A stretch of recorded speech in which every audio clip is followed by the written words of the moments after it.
Baik, Assalamualaikum warahmatullahi wabarakatuh. Bismillahirrahmanirrahim. Selamat malam adik-adik. Jadi malam hari ini, sorry, aku belum on cam, mohon maaf. Aduh, sudah mulai belum on cam.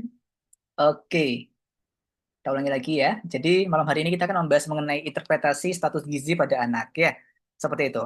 Ya, dalam pengukuran antropometri pada anak, kita langsung ke praktikumnya aja ya. Maksudnya praktiknya saja. Kalau misalkan teori aku rasa kalian sudah dibahas di kampus ya, dan besok ini eh, kalian ada PR, ada tugas yang disuruh menentukan antropometri. Jadi sama-sama nanti kita bahas ya. Berikut merupakan nilai-nilai normal dan juga interpretasinya, Dek, dari antropometri pada anak ya, pengukuran antropometri pada anak ya, seperti itu. Ini referensinya dari PPT kalian ya. Sebenarnya beragam sebenarnya, Dek. Lila itu adalah lingkar lengan atas. Ya, nanti kalian lihat di data kalian. Kalau kemudian lingkar lengan atasnya dia lebih dari 13,5, itu merupakan gizi normal, normal ya. Seperti itu. Tapi kalau misalkan dia di bawah 13,5, berarti ada tanda-tanda gizi kurang, bahkan gizi buruk. Intinya seperti itu, Dek. Nanti kalian sesuaikan dengan tabel ini. Bagaimana interpretasinya. Karena tabel ini referensinya dari dokter kalian langsung di PPT. Ya, kalau nanti kalian cari di GPT atau cari di Google mungkin kadang-kadang referensinya sedikit bergeser karena beda negara kadang-kadang beda interpretasi. Pada orang Asia biasanya sekian ini deh, tapi kalau misalnya pada orang US ya, sorry orang Barat, Europe dan Amerika sana itu rata-rata lebih besar ya, memang ya. Nah ini adalah lingkar kepala berikutnya deh. Aku sampaikan teorinya singkat aja deh ya. Nanti kita akan belajar bagaimana cara plotting dari kurva-kurva ini ya. Mudah-mudahan nanti bisa kalian pahami dengan baik ya. Berikut merupakan lingkar kepala, Dek. Lingkar kepala eh nantinya kalian sudah ada tabel lingkar kepala, nanti kalian bisa menggunakan tabel dari WHO. Ini namanya tabel WHO. Ada logonya di sebelah pojok kanan atas nih ya, WHO ya. Judulnya adalah Head Circumference for Age. Jadi lingkar kepala terhadap usia. Ya, nanti kalian lihat di situ ya. Kalau misalkan, waduh, di sini berapa nih? Nah ini misalkan ya, usianya 2 tahun ya misalkan ya. Usianya 2 tahun, tapi kemudian ternyata lingkar kepalanya misalkan adalah di angka berapa misalkan 38 misalnya ya. 2 tahun di 38. Ini adalah lingkar kepalanya, Dek. Tergantung berapa yang kamu temukan ya. 38 misalnya ya. 38 mana? Ini 30 berapa nih? 40, 39, 38. Ini misalnya. 2 tahun 38. Nah, seperti ini, Dek. Nah, seperti itu. Dari sini. Titiknya dari sebelah sini, Dek. Nah, berarti ada di garis hijau. Atau ada di berapa nih? Warna hijau itu apa? Warna hijau itu adalah nol ya nilainya ya. Standar deviasinya nol. Kita menyebutnya. Ya. Dimana kalau misalkan dia itu nol, dan di sini, Dek. Yaitu 2 sampai dengan min 2. Ini kan nol ya. Nol kan ada di antara 2 sampai dengan min 2 kan? Betul nggak? Ini kurang besar sih, Dek. Kurang HD nih gambarnya. Mohon maaf ya. Tapi min 2, sorry, mohon maaf. Mudah-mudahan kalian bisa lihat dengan baik ya. Min 2 sampai dengan plus 2, ya, selama dia ada di range tersebut, berarti normal. Tadi kalian kalau misalkan kalian lihat dapatnya di sini, berarti kan di daerah hijau tuh, Dek. Di daerah hijau. Ini berarti dia masih normal. Hijau kan nol toh nilainya. Nah, kalau misalkan standar deviasinya kalian dapatkan ada di angka nol, berarti dia ada di angka di antara min 2 sampai dengan plus 2, berarti normal. Ya, seperti itu. Let's say kalau misalkan kamu dapat dia lebih dari plus 2, misalkan ternyata kamu dapat untuk usia 2 tahun misalnya, perempuan ya dia. Ini tabelnya, setiap tabel WHO tuh ada jenis kelamin dan juga ada usianya. Jadi, sorry, mohon maaf, tadi kayaknya ada notifikasi connection ya. Setiap tabel WHO itu ada ada jenis kelamin dan juga ada usianya. Jadi kan harus teliti menggunakan grafik yang mana, ya. Ini adalah untuk anak perempuan usia 0 sampai dengan 2 tahun, ya. Jadi kalian kalau misalkan mengukur lingkar kepalanya anak perempuan usia 0 sampai 2 tahun, kamu boleh menyesuaikan dengan grafik ini. Gitu. Let's say misalkan anak perempuan tadi ya, 2 tahun misalnya ya. Ternyata oh mohon maaf Dek. Ini 2 bulan ya. Sorry, tak koreksi ini 2 bulan ya. 1 tahunnya di sini ya. Mohon maaf. Ya, misalkan anak 2 bulan tadi ya, anak 2 bulan tadi ternyata kamu dapatkan ternyata lingkar kepalanya ada di angka 45 misalnya, 45. Nah ini 45 di sini. Wah ini 45 di sini Dek. 2 tahun 45. Ini sudah masuk ke garis hitam atau sudah masuk ke dalam plus 3. Betul ya? Plus 3. Ini plus 3 Dek, by the way. Kita hapus ya. Tuh, plus 3 ya. Plus 3. Bahkan di atasnya plus 3. Artinya plus 2 lebih.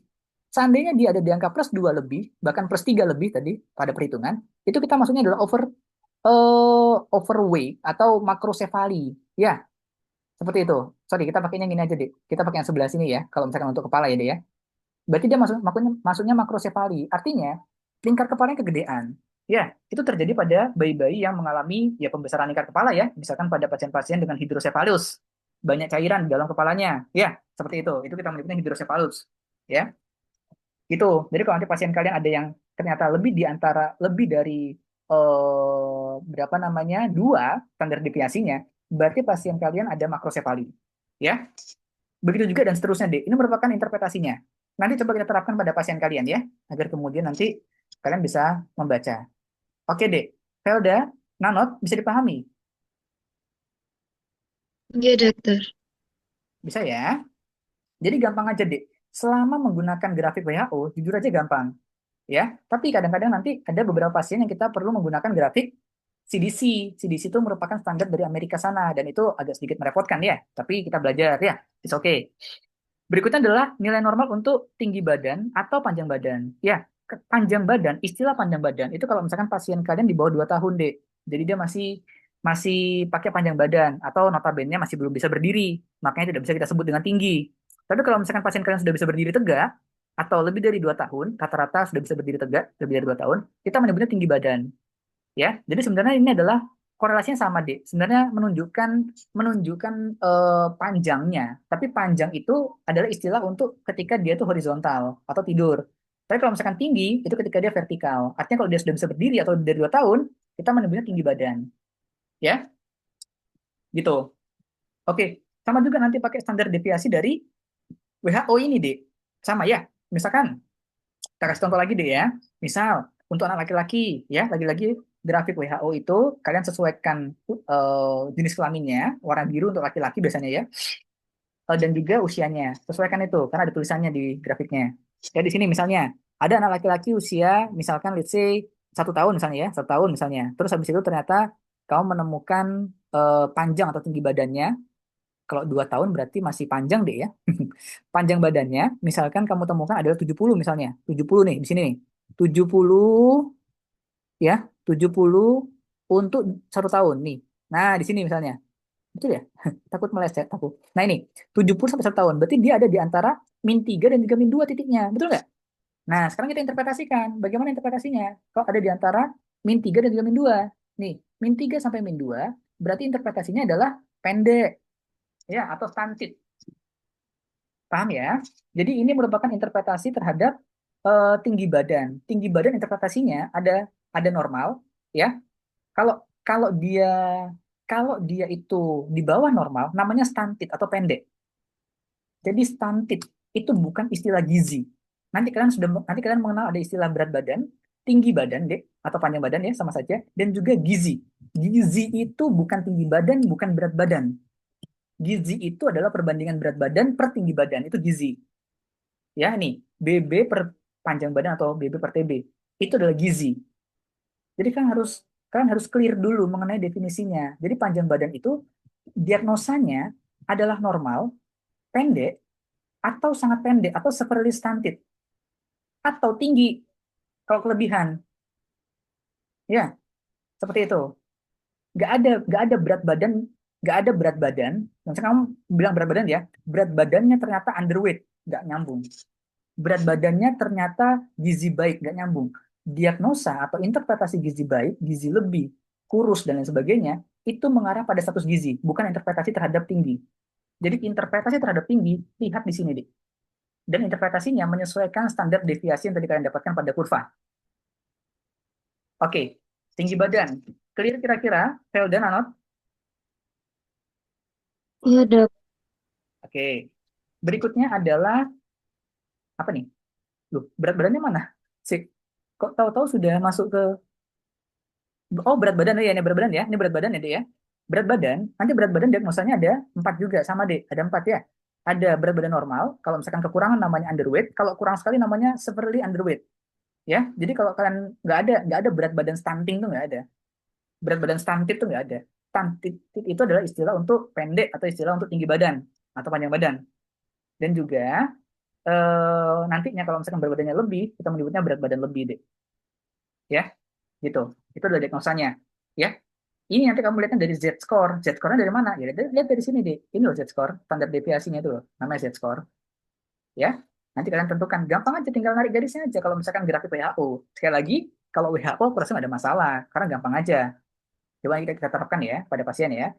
Berikutnya adalah status gizi. Nah, ini agak-agak merepotkan ya.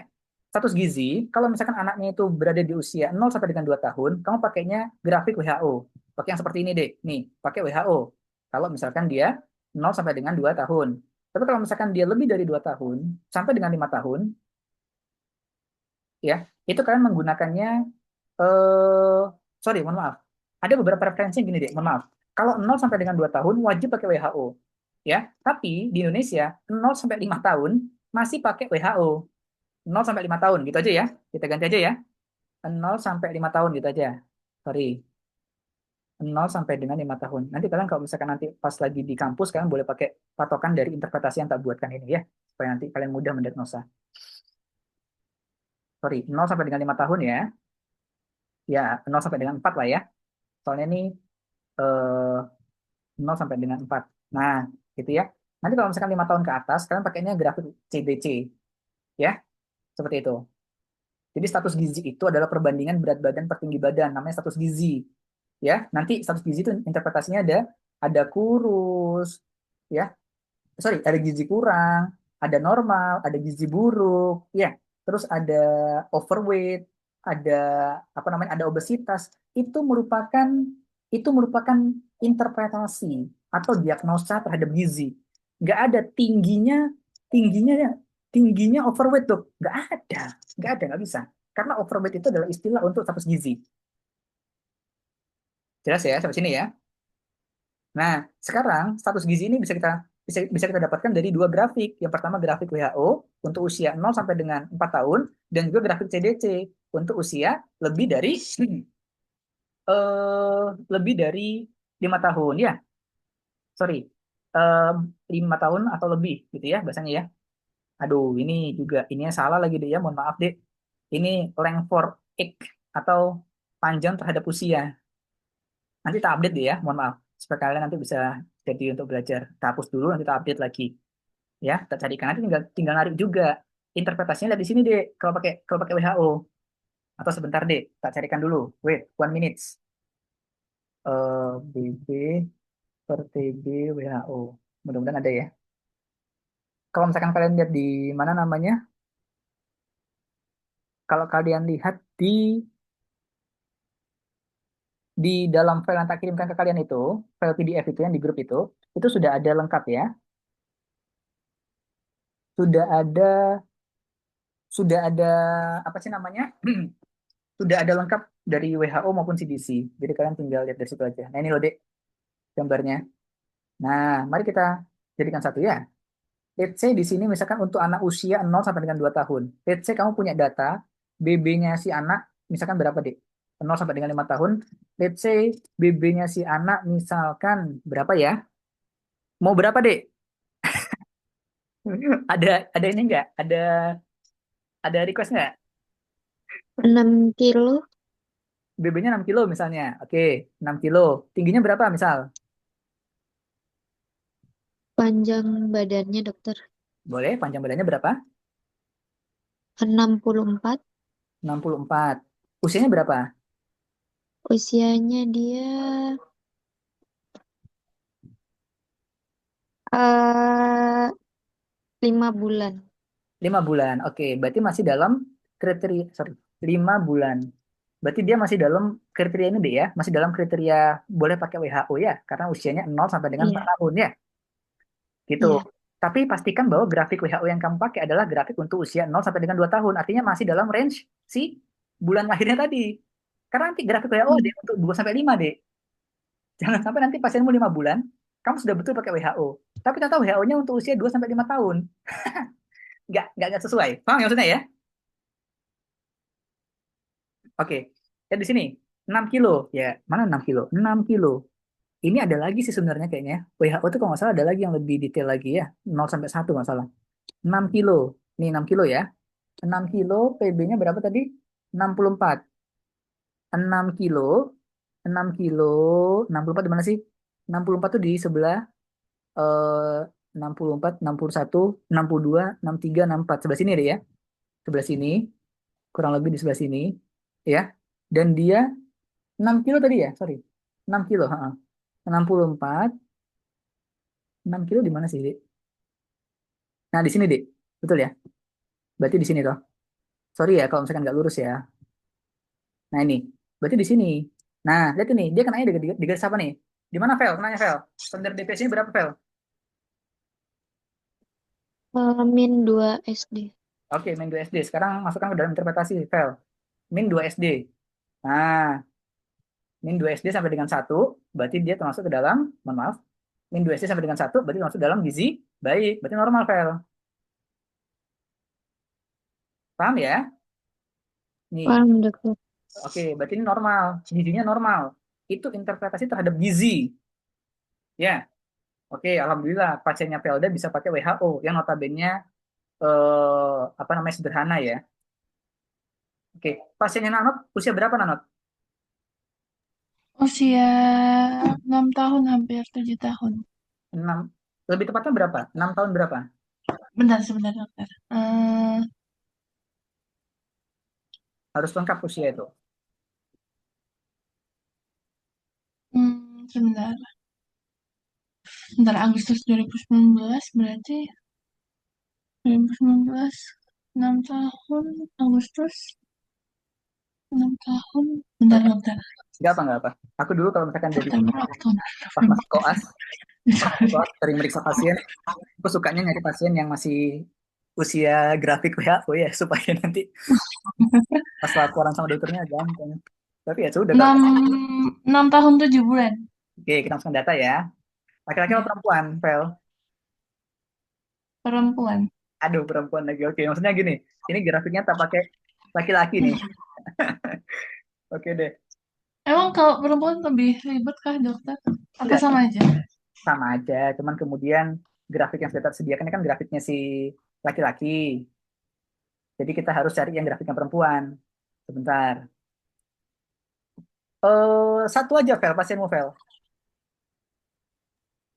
Nggak ada. Tuh, dokter. Oh gitu. Ya sudah. Bentar ya, kita sambil belajar ya. Karena nanti ini juga penting. Karena justru yang meribetkan itu adalah si CDC ini. Dokter, maaf, izin bertanya. Iya, ya. Eh, untuk usia kan ada usia koreksi. Itu untuk usia koreksi itu bagaimana, dokter, Oh iya, caranya? ada usia koreksi juga. Sebentar. Bentar, wait. Aku sambil download filenya ya. Aku nyari filenya dulu. Biasanya nggak multitasking ya orang. Usi, kurva CDC.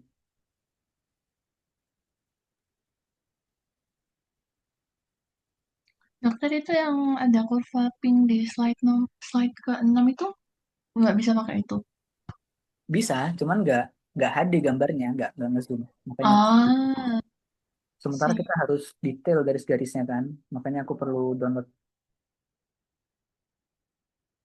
sebentar. Ambil lalu file. Secara sederhana sebenarnya, bentar, mau aku screenshot. Dong.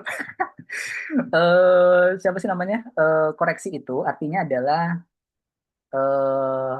untuk yang prematur. Jadi untuk bayi-bayi prematur kalau nggak salah nanti ada ini deh. Kalau nggak salah ini deh ya. Prematur itu kan artinya di bawah 40 minggu ya. Gitu itu di bawah 38 minggu. Nah itu nanti kalau nggak salah ada kurvanya sendiri kalau nggak salah deh ya. Nanti coba tak lihat dulu. Ada yang kena usia koreksi ya? Biasanya pasien bayi-bayi prematur atau mungkin dengan keterbatasan mental. Itu nanti dia grafiknya beda lagi deh.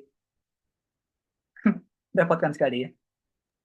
Ini dokter, tadi dijelasin sama dokternya disuruh tetap nyari usia koreksinya. Kalau bayinya masih di bawah 2 tahun, itu tetap harus ada usia koreksinya. Oh, disuruh cari usia koreksi juga. Iya, Oke, sebentar.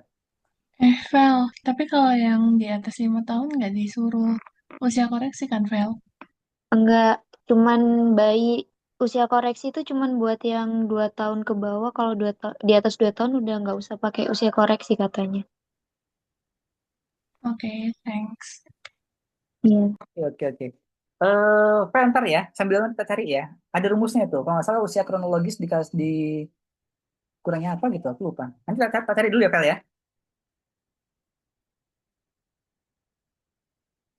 Bentar, sambil lalu. Oh, disuruh cari usia koreksi juga, Vel? Enggak, dokter. Ya, nanti kita cari. Saya tadi bingung. It's okay, nggak apa-apa. Nanti kita cari habis ini. Sebentar dulu. Kita koreksi. Karena biasanya kalau misalnya aku dapat pasien seperti itu, biasanya langsung tak suruh, tak alihkan ke dokter spesialis anaknya. Biasalah. Oke, nah ini ya. Ini untuk si pasiennya si Nanot misalnya gitu ya. Jadi Velda ini punya keuntungan, privilege-nya adalah pasiennya dia di bawah 2 tahun. Tapi ternyata merepotkannya kita tetap disuruh mencari usia koreksi ya. Disuruh cari usia koreksi saja. Disuruh cari, intinya dimasukin usia koreksinya, terus dicari juga BMI-nya sama ini Z-course-nya itu. Oh, oke. Informasi lengkap ya. BM, BMI itu adalah tadi ya, status gizi ya, BMI ya, BB per TB ya. Iya, Hmm, nggih.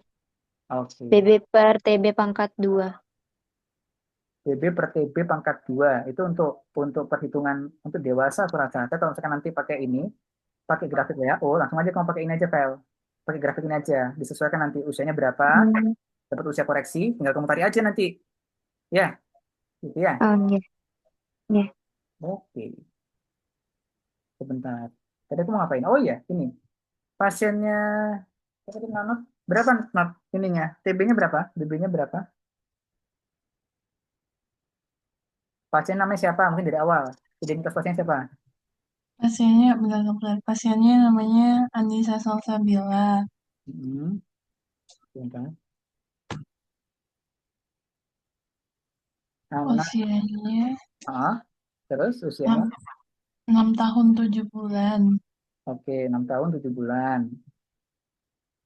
Terus, Terus berat badannya 19,20 kilo. hmm, 19,2. terus Tinggi badannya 119 cm. 119 cm ya. Ya, Oke, terus disuruh lingkar. Lingkar lengan atas perlu disebutin nggak dokter? nggak iya nggak nanti ya berapa deh tinggal atasnya berapa nilainya Nilainya 17 cm. 17 cm. Oh, Lingkar kepala perlu atau nggak tinggal perlu? nggak perlu. Hmm. Itu cuma data aja nanti kita lihat ya kepalanya mengalami pembesaran apa enggak. Soalnya untuk lila sama lingkar kepala itu gampang aja. Tinggal kita lihat aja dia apakah ada pembesaran atau tidak ya lingkar kepala. Berapa tadi? 53. 53. Pas ya. Oke. Langkah pertama adalah untuk menentukan kita cari status gizinya ya. Sorry. Tinggi badannya ini interpretasinya apa? Apakah di tinggi badannya itu apa sih namanya? Kelebihan atau tidak ya? Coba seperti itu. Tinggi badannya kelebihan atau tinggi badan sedang? Tinggi badan kurang. Wait sebentar. Sebentar, wait. Aku balas satu. Mm-mm.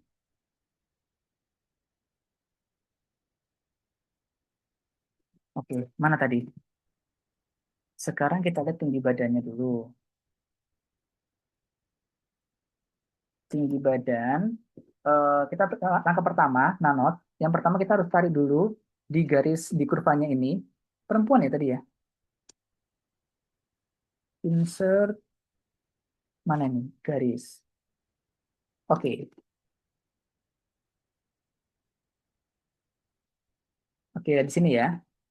Insert garisnya mana nih kalau keluar. Aku nggak susah nih kalau misalkan pakai ini. Nanti kalian buat yang rapi ya pakai tab ya mungkin dan nanot ya. Aku rasa seperti itu. Usianya 6 tahun 7 bulan. Berarti di sebelah sini 6 tahun 7 bulan. Ini kan 6 tahun 5 bulan ya di sini ya. Agak-agak ke sebelah sini mungkin 6 tahun 7 bulan. Nah ini di sebelah sini.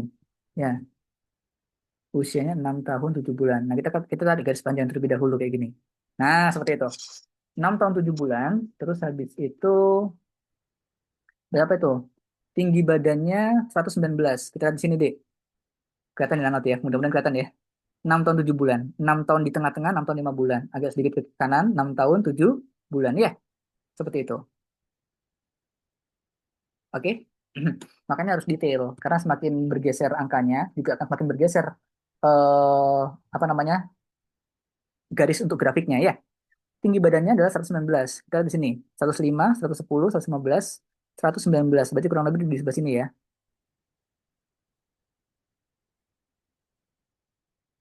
Nah, di sini, di sini. Oke, itu adalah 119 ya. Kelihatan nggak ya? Mudah-mudahan kelihatan ya Nanot ya. Pakainya di insert.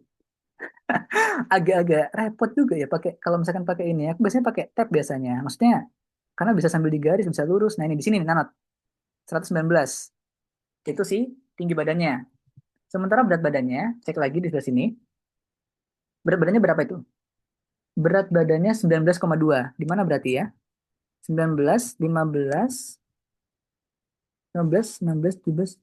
Ini masing-masing 2, Dek. 17, 17, berapa? 17 tambah 2 berapa? 17, 19. Ya kurang lebih di sini ya. 15, 16, 17, 18, 19. Oh, sorry. 15, 16, 17, 18, 19. Oh, di sini, Dek. Pas di sini. Di bawah 20 itu. Ya. Nah, seperti itu. Itu merupakan eh, tinggi badan ya. Sorry, berat badan. Ini kita menyebutnya berat badan aktual. Karena berat badan yang kamu dapatkan pada saat pemeriksaan. Namanya berat badan aktual ya. Aktual. Sementara kamu perhatikan rumusnya, Nanot, di atas itu rumusnya. Agak repot ya. Tapi belajar, nggak apa-apa. Jadi itu, untuk menentukan berat badan, ya, itu adalah berat badan. Mohon maaf, sebentar. eh untuk menentukan berat badan per usia, rumusnya adalah berat badan aktual dibagi dengan berat badan ideal. Tinggi badan juga sama, tinggi badan aktual dibagi dengan tinggi badan ideal. Maka berikutnya, karena kita sudah punya data aktualnya, berikutnya kita tarik tinggi badan idealnya. Tinggi badan ideal dan juga berat badan ideal. Gimana caranya Anat? Tahu nggak Anat? Sudah ini belum? Sudah diajarin belum ya? Sudah tapi bingung. Bingung, dokter. Ya di sini Anat. Caranya adalah, lihat ini. Kamu tarik ke arah atas si pasien kamu tadi. Aduh, nih, ini ya. Ini kan ada persentil ini ya. 5, 25, 50, lihat nggak? 50, 75, 90, 95. Ya, ini menunjukkan bahwa, itu ada maknanya sebenarnya bahwa, misalkan, sorry sebentar. Ini adalah 6 tahun 7 bulan ya. Kan di sini ya, nanti ya. Di sebelah sini. Kamu tarik sampai dengan ke persentil 50. Yang tebel. Ini loh. Kita naikkan ke atas sini, Nanat. Ini. Naikkan ke atas sini. Ini loh. Nah, itu adalah persentil 50 yang Nanat. Baik, kita kasih garis ya, Nanat ya. Biar kamu bisa kelihatan. Di mana ya tadi ya? Nah, itu. Di sini, Nanat ya. Kira-kira berapa tuh, Nanat? Itu adalah berat badan ideal. Berapa tuh, Nanat? Berat badan idealnya? Pasien kamu. Bentar. Yang ke persentil 50 gimana, dokter? Hah? Ini dari berat badan aktual. Tadi kan berat badan aktualnya adalah 19 kan ya? Ya. Di sebelah sini toh. Nah, kamu naikkan sampai ke garis hitam ini loh, Nanan. Aduh, sampai ke garis gelap ini loh. Lihat ini. Ini kan garis gelap toh. Iya. Itu kita menyebutnya persentil 50 ini loh. Nah, itu. Kamu naikkan ke sana. Oh, Paham? paham. Oke. Berarti berat badan idealnya berapa? Lihat itu, berapa tuh? 20, 21, 22, 22. 22, betul. Artinya kamu sekarang dapat berat badan ideal. Berapa tadi berat badan idealnya? 22 ya. dua Iya. puluh dua kilogram. Artinya sebenarnya Nanot, artinya gini, secara bacanya gini sebenarnya. Tapi ini untuk pendalaman ilmu aja ya. Artinya untuk usia 6 bulan, 6 bulan, 6 tahun 7 Eh, bulan, mohon maaf, iya. 6 tahun 7 bulan, itu ternyata berat badan idealnya itu adalah si 22 tadi. Pasien kamu berat badannya sekarang adalah si 19. Berarti sebenarnya agak sedikit kurang ya, seperti itu. Paham maksudnya? Oh, paham, dokter. Nanti kita lihat lagi, nanti kita hitung. Nah, untuk menentukan apakah dia kurang atau tidak, maka nanti kita masukkan rumus, Nanat. Berat badan per usia, rumusnya adalah berat badan aktual, berapa Nanat? Berat badan aktualnya berapa? Ini, 19. masukkan rumus ini ya, sorry. Rumus ini, berat badan aktual dibagi berat badan ideal. Berat badan aktualnya adalah 19,2. Idealnya berapa Nanat? 22. Dibagi dengan ideal. Dua-dua ya tadi ya? Ah, Iya, 22. Dikali 100, berapa hasilnya? Coba. Kali 100. Bentar, Aku sambil ngitung juga, 19,2 dibagi 22 ya. bentar, bentar, kalkulator. Ini, tapi ini kalau ujian beneran kalkulator ya, dokter ya? Kalau setahu aku sih kalau misalkan ujian keterampilan klinis itu disediakan kalkulator. Nggak bisa kalau misalkan nggak pakai. Ya bisa sih kira-kira tapi deh. 87,27. Berapa? 87,27. 22, 8, oh ya, 87,27%. 87,2%. Nah, sekarang kita masukkan ke dalam interpretasi Nanot. Nih, BB, BB kan tadi ya, berat badan per usia 87. Berarti ini normal berarti. Paham? Berat badan normal. Ini gizi ya. Kalau gizi itu untuk berat badan per TB. Tapi kalau berat badan itu normal. Normal, berat badan lebih, berat badan kurang. Paham maksudnya? Paham, paham. Pasienmu kan nilainya 87,2. Di atas 80 Iya, kan? Normal berarti kan? iya, Berarti berat badan. normal. Itu berat badannya masih nanot. Belum tinggi badan. Tadi tinggi badannya sekarang. Oh, Tinggi badannya itu tadi juga kan? Interpretasinya apa tinggi badannya itu ya? Artinya gini sebenarnya nanot. Artinya gini. Berarti gini. 6 tahun 7 bulan berat badannya dia di 19,2 itu artinya adalah kebanyakan anak usia tersebut, usia segitu, berat badannya ada di angka 22, sorry, dia ada di angka 22, tapi dia ada di angka 19, tapi masih dalam batas normal. Itu yang kita sebut dengan persentil 50. Persentil 50 itu artinya adalah dari 100 orang, 50-nya itu berat badannya segitu. Paham? Let's say, ada anak 6 tahun 7 bulan, ada 100 orang, ada 100 orang anak 6 tahun 7 bulan. Ya, ternyata 50 di antara 100 anak tadi, ternyata berat badannya adalah 22, gitu maksudnya. Jadi normalnya, para ilmuwan itu sepakat bahwa, oh, untuk anak usia 6 tahun 7 bulan, normalnya 22. Kita milihnya berat badan ideal. Paham? Itu pendalaman konsep aja, paham nggak? oh, paham dokter. Itu aku cuma pengen menarik menarik makna dari persentil 50. Cuman tidak begitu, ini aku rasa, tidak begitu, apa namanya, yang penting kamu tahu aja, gitu, nice to know saja. Oke, mari kita lihat ininya. Sekarang coba Nanot lihat di sini. Mari kita terapkan ke tinggi badan sekarang. Tinggi badannya berapa itu? Aktualnya 119 ya.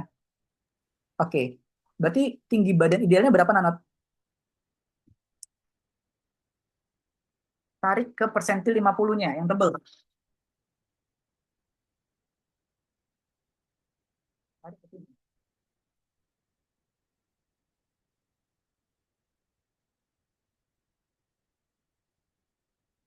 Berapa Not? Bentar, itu ditarik ke bawah. Hah? Ditarik ke 50 yang bawah. 50, Oke, sebentar. iya kan dokter? Di, bentar, itu ditarik ke 50 yang, Dia sudah tepat ya sebenarnya ya. Bentar, coba hapus dulu ya.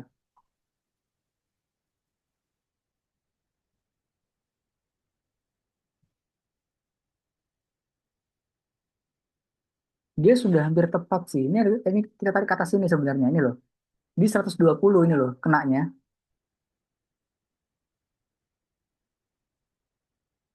Sorry, sorry. Ini udah tepat ya kayaknya ya, Dek ya. Udah tepat di persentil 50 ya ini ya, kayaknya ya. Udah tepat jatuh di persentil 50, betul nggak? Beda dengan ini tadi, karena dia di bawah persentil 50, kita harus tarik dia ke persentil 50. Jadi, berat badan idealnya untuk pasien nanap ini adalah di 119 memang. Karena dia sudah tepat jatuh di 119, si persentil 50-nya tadi.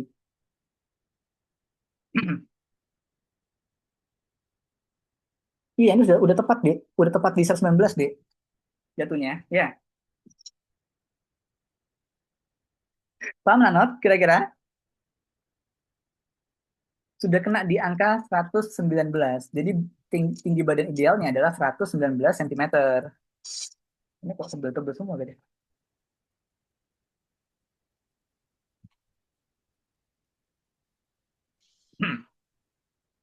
Udah kena tuh, Dek.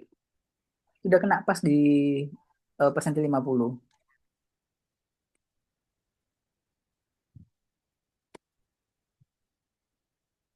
Nah, Not gimana? Paham? Paham dokter. Oke, itu sekarang Not. TB tinggi badan per usianya berapa berarti? Rumusnya tadi. Tinggi aktual dibagi dengan tinggi ideal. Tinggi aktualnya Tinggi aktualnya 119. dibagi berapa? Dibagi, dibagi BB ideal. Dibagi TB ideal. Ha-ha. Ini kan rumusnya. TB aktual dibagi TB ideal kan? Satu. Berarti berapa? Dikali 100%. 100. Ha-ha, 100. Berarti 100 apa interpretasinya? Tinggi badan per usia di atas 90 berarti normal. Baik ya? Normal. Baik. Paham? Oh, paham. Yang menarik yang ini yang repot ini. Nah, yang ini yang repot. Ini dari tadi kita gampang-gampang aja. Kita masih bisa AO di situ. Nanti di sini baru mulai du. Nah, kita coba ya si du tadi. Sekarang adalah berat badan per tinggi badan. Berat badan per tinggi badan itu untuk menentukan status gizi. Ya, sekarang coba kita terapkan. Ya, aku kok lupa jadinya. Pas menjelaskan jadi lupa nih. Aduh, sebentar, Dek.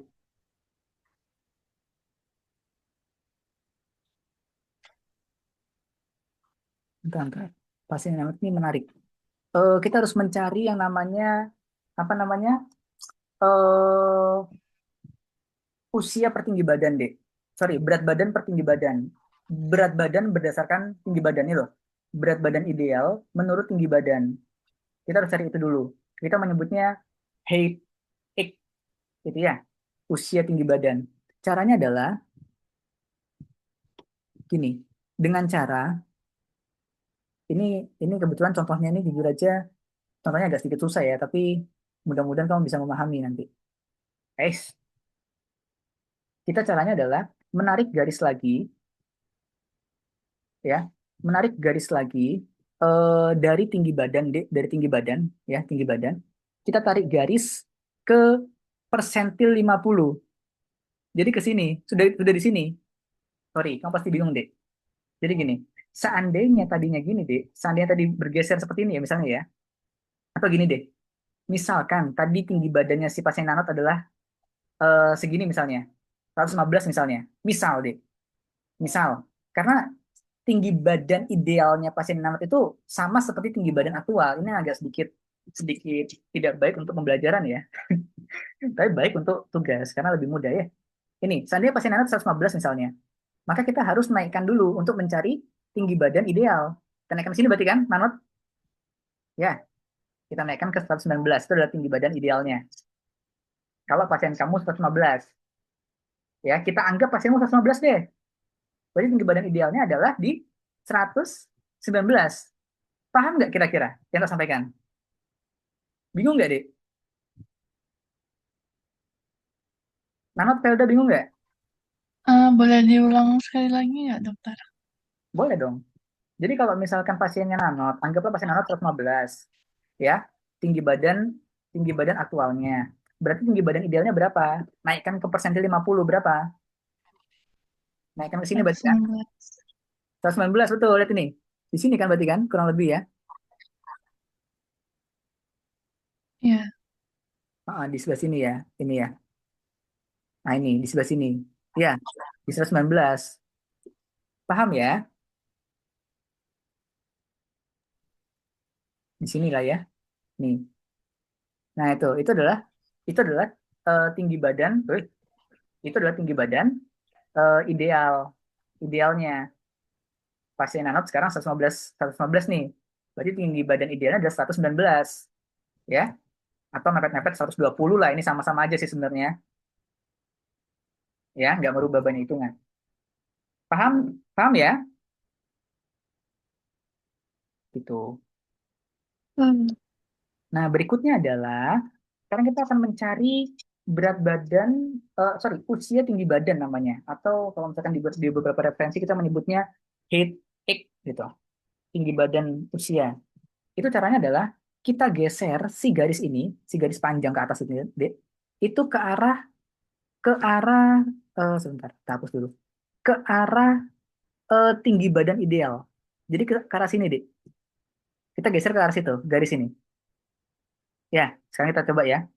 Berarti nanti kita buat lagi garis satu sampai nanti ke eh apa namanya? Persentil 50. Kurang lebih seperti itu. Tak kasih warna garisnya sekarang warna hijau. Ini menunjukkan berarti, Dek, kalau pasiennya nanot itu berat badannya adalah 115, ya, itu berarti itu normal untuk usia berapa nih? 115 ini. Karena dia berpotongan di sini kan? Dia berpotongannya di sini, Dek. Aduh, bentar. Dia berpotongan di sini. Nah, ini berarti normal untuk usia 6 bulan.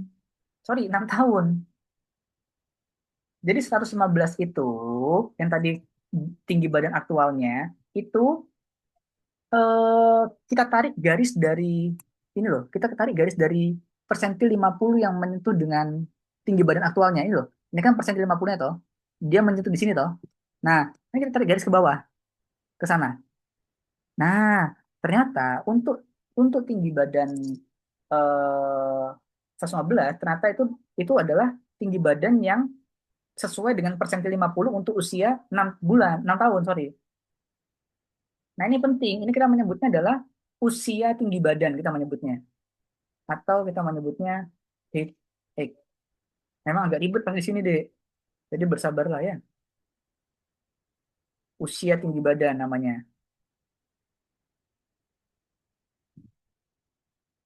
Paham ya?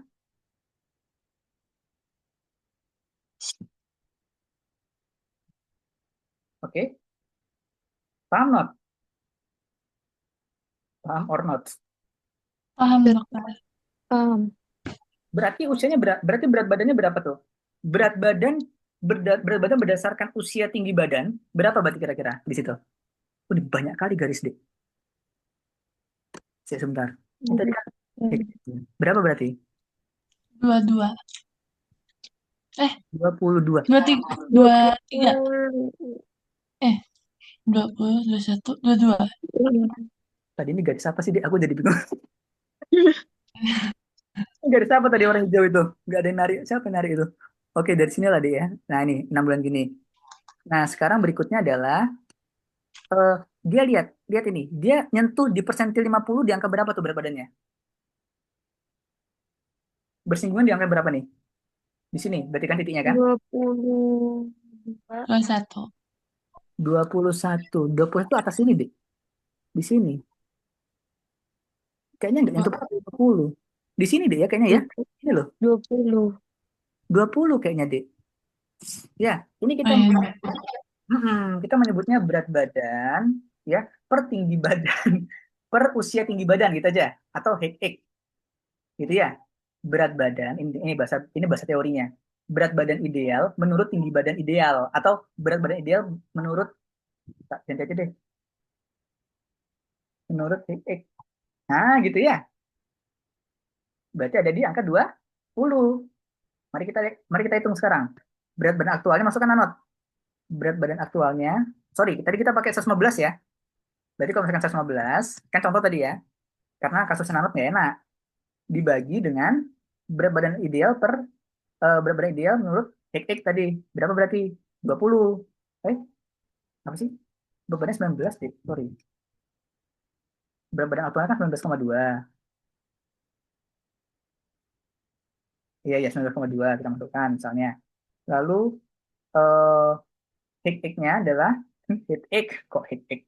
XX-nya adalah 20. Seperti itu. Dikali 100. Cuman tadi tak modifikasi kasusnya, tak ganti tinggi badannya menjadi 115, tapi nggak mempengaruhi berat badan aktual. Jadi kita masukkan berat badan aktualnya 19,2 kilogram per 20. Paham kira-kira, Dek, yang tak maksud? Paham, dokter. Paham, dokter.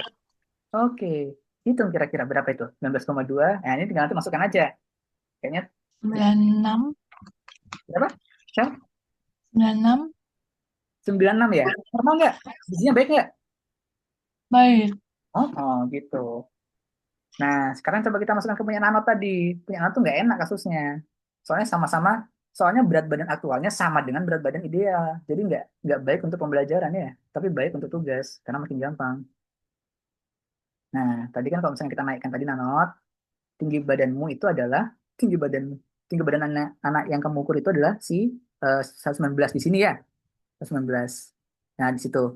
Nah, kalau kita mau tarik ini ke persentil 50, kita kita geser, ini nggak bergeser di garis ini. Jadi headache-nya adalah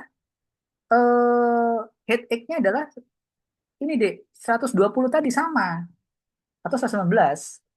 119 deh. 119. Nah, kalau kita tarik ke arah bawah, lihat ini, kita tarik ke arah bawah ya. Ini akan dapat berapa nih? Berapa Dek? Berarti Dek, berat badan per headache tadi berapa? Coba, paham nggak? Coba. Headache-nya ini nggak bergeser punya Nanot. Jadi headache-nya sama seperti ya ini karena sudah di angka apa sih namanya? Persentil 50. Jadi langsung aja kita tarik ke bawah. Ini adalah headache-nya sebenarnya. HA ya. HA-nya di sini sudah Nanot itu. Tarik ke arah bawah. Dia nyentuh persentil 50 berat badannya berapa itu, Dek? 20. 20 di sebelah sini ya. Coba kita cek ya. 22. Ini nggak kena nih, Dek. Harus naik ke atas sedikit ke sini. 22. Oh, dua-dua. Gitu. 22. Jadi garisnya Nanot ini kalau nggak tak geser 115-nya, nanti kamu mikirnya narik heritage-nya tuh nanti di situ aja takutnya. Tapi harusnya dia bergeser tadi ya, gitu. Kebanyakan pasien seperti itu deh. Pasienmu ini lagi-lagi ya kasusnya menarik ya. Dua-dua betul. Oke. Berarti berat badan ideal menurut HH, menurut pasien Nanot ini adalah di dua-dua ya. Masukkan sekarang Not 19,2 aktualnya dibagi dua-dua berapa? No. Itu dikali 100 atau enggak? Dikali 100%. Ha, pasti dikali 87. 87. 87. Iya, kan 0,87. Terus dikali 100, Oh iya, iya. 87. 19,2. 87,2. Dibagi dua-dua ya. Oh iya 87 Nat. Apa berarti interpretasinya Nat? Interpretasinya baik. Apa? 8 di sini kan berarti kan? Iya, baik. Ah, Sedang. oh, oh, Baik atau sedang, dokter? sedang dong kan di sini toh. Delapan puluh Iya, tujuh kan? Nggak sampai 90 iya. toh. Nggak sampai. Sedang. Oh, di badannya 87 lebih berarti baik. Tuh. Terus habis itu apa sih? Berat badannya berat badannya 87, ini berat badan ya. Tinggi badannya 100. Jadi gizinya dia adalah gizi sedang. Oke, kita tulisin dulu. Ini adalah TB per BB ding. BB per U. Ini adalah TB per U. TB per U. Nanti kalau mau ujian ujian apa namanya? Ujian OSCE nanti kalau ada skenario ini kita belajar langsung deh di Malang ya. Itu apa lagi tadi? BB per TB. Ini untuk tugas saja besok. Saya bisa menjelaskan. Paham, Not? Ada yang mau tanyakan nggak? Paham, dokter. Oke, sip. Jadi lila sama lingkar kepala ini sebenarnya tidak berkaitan dengan apa namanya interpretasi dari kurva CDC ya. Nggak ada lila di sini. Gimana caranya? Oke, gitu ya. Hmm. Ada yang mau tanyakan dulu? Tadi usia koreksi ya. Bentar. Dokter, maaf, untuk pengukuran berat badan idealnya anak sama orang dewasa itu apakah sama atau ada perbedaan dalam penghitungannya? Anak berat badan ideal anak sama dewasa. Orang dewasa, ya. Kalau misalkan kamu apa sih namanya? Tergantung kurva WHO-nya. Sebentar. Jadi kalau misalkan anak itu ini ya berat badan berarti berat badan ideal itu kan berarti BB per U kan, betul ya? Berat badan Iya. BB per U itu merupakan berat badan ideal. Mana tadi? Nah, ini deh. Loh, oh, ini berat badan per usia. Ini salah deh. Ini BB ya. Mohon maaf. Berat badan menurut umur ini merupakan berat badan ideal. Kalau kemudian dia itu anaknya itu masih lima 5 tahun, kita bisa menggunakan kurva WHO. Tapi kalau dewasa, dewasa itu dewasa itu pakai kurva CDC deh, aku rasa deh. Ngeceknya nanti karena kurva CDC ini lebih komplit. Lihat ini, dari usia 2 tahun sampai dengan 20 tahun. Jadi kalau misalkan dewasa yang kamu maksud adalah usia belasan sampai dengan 20 tahun misalnya, berat badannya tuh bisa pakai ini. Misalkan gini deh, misalkan misalkan berat badannya orang usia 20 tahun gitu ya, misalnya ya. 17 deh. 17 berat badannya misalkan di angka 60 misalnya ya. Ya tadi aja dari sini deh. 17 60 di sini kan berarti kan. Nah ini di sini ini merupakan berat badan aktualnya. Betul nggak? Nih 60 17 toh.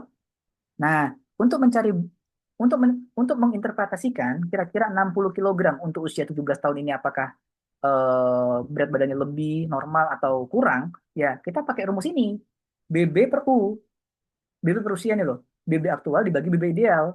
Berarti dari sini nanti vel eh dari sini vel. Nah, ini nanti kita kita geser ke persentil 50. Sorry, kita naikkan ke persentil 50 vel. Ini ya, dari sini kita naikkan ke persentil 50. Oh, kita kita geser ke persentil 50. Berarti ke arah bawah sini ya.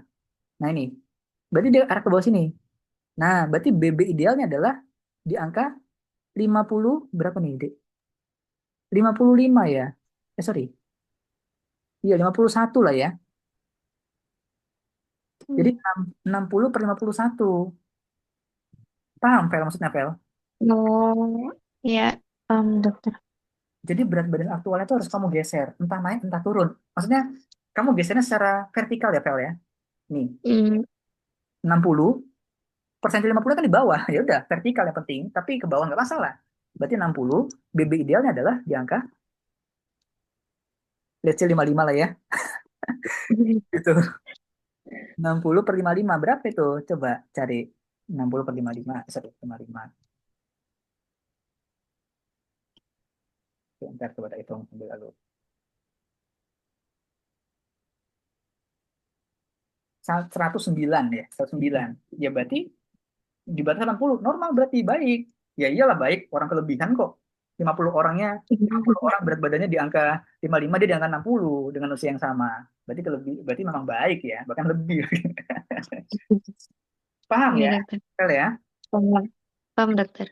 Jadi artinya gini, Fel, kesimpulannya adalah untuk menentukan berat badan itu, kamu perlu eh, apa namanya? Bukan bukan pembedanya bukan bukan caranya yang berbeda, justru adalah kurvanya yang berbeda gitu. Cenderung kalau usianya tua atau dewasa sampai dengan usia remaja, remaja sampai dengan usia sorry, mohon maaf, 5 sampai dengan usia tua, 20 tahun, itu kita cenderung di Indonesia pakai CDC. Tapi kalau misalkan 5 tahun ke bawah di Indonesia loh ya, ya kalian juga di Indonesia kan, jadi samakan dengan dokter anak lainnya. Ini dokter anak yang ngomong, bukan aku. Dokter anak itu justru pakai kalau misalkan 5 tahun ke bawah pakainya yang kurva WHO gitu. Jadi beda kurva semakin tua. Iya, dokter. Hmm. Siap, siap.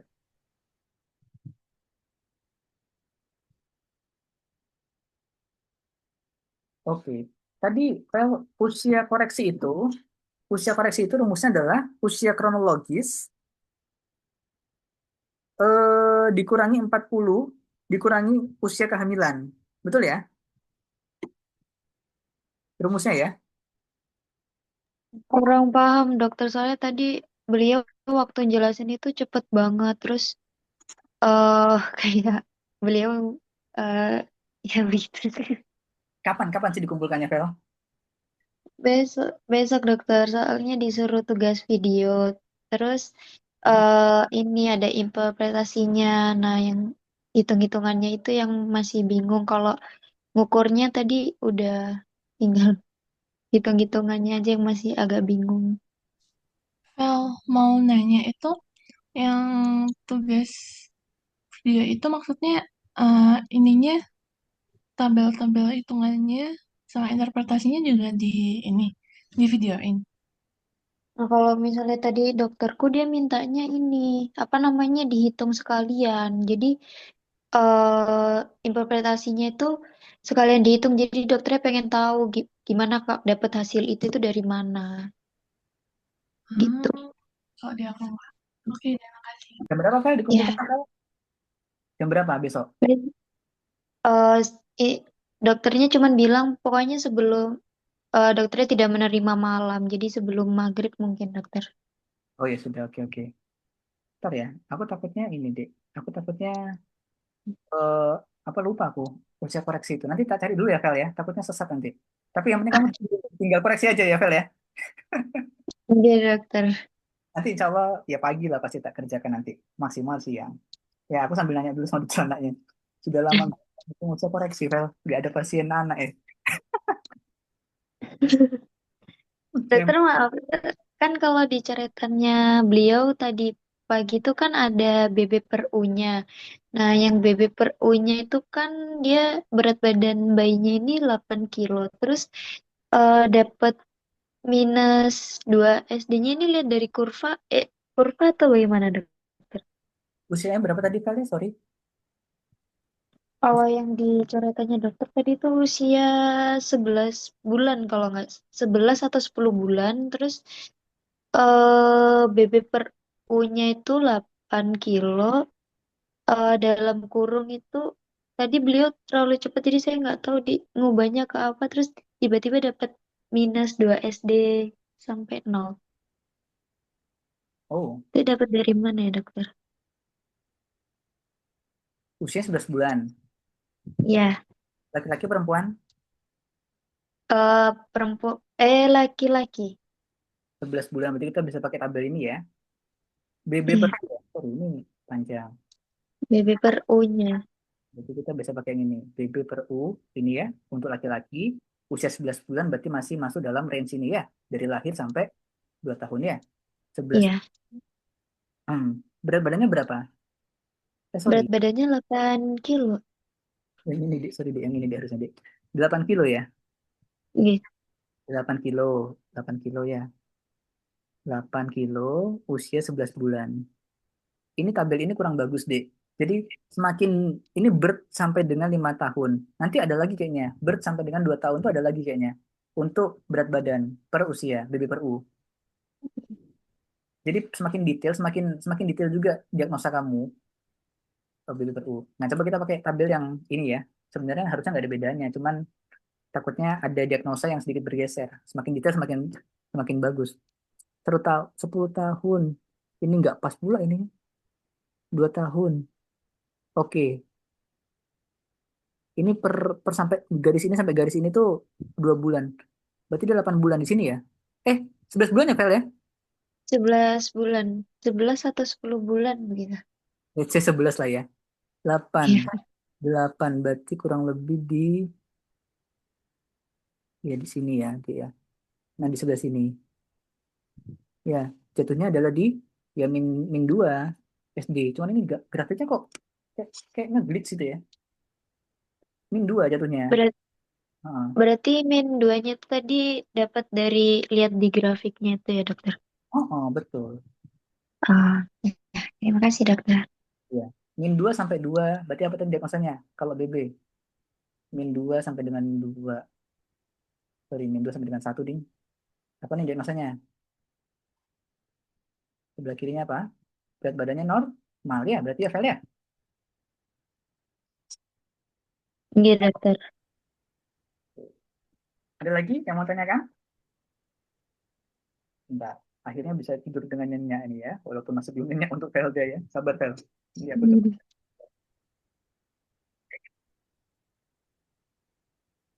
Ada yang mau tanyakan lagi nggak? Ini Nanot ini. Jangan-jangan sudah tidur duluan dia. Not. Aman dokter, masih bangun. Masih ini ya, mencerna yang tadi. Iya, Dik. Memang butuh pencernaan ya. Tapi coba nanti Nah, Not kirimin grafiknya. Not, kamu harus coret-coret di tab, kalau ada tab ya. Punya tab nggak, Not? Ini pakai yang buat coret-coret di tab yang buat Zoom di laptop. Oke, iya, Ini Not. masih nyoba-nyoba ini dokter apa namanya? Coret-coret cuman ini gambarnya masih pakai yang grafiknya yang enggak HD tadi. Loh, udah tak kirimin di grup itu, Not. Yang itu, Not. Oh ya. Iya dong. Yang itu loh, yang ada di... udah belum sih? Sudah tuh loh, kurva CDC, fix itu loh. Oh iya, oh iya. Cari, lihat sesuai ada laki-laki ada perempuan, Not. Jangan jangan salah.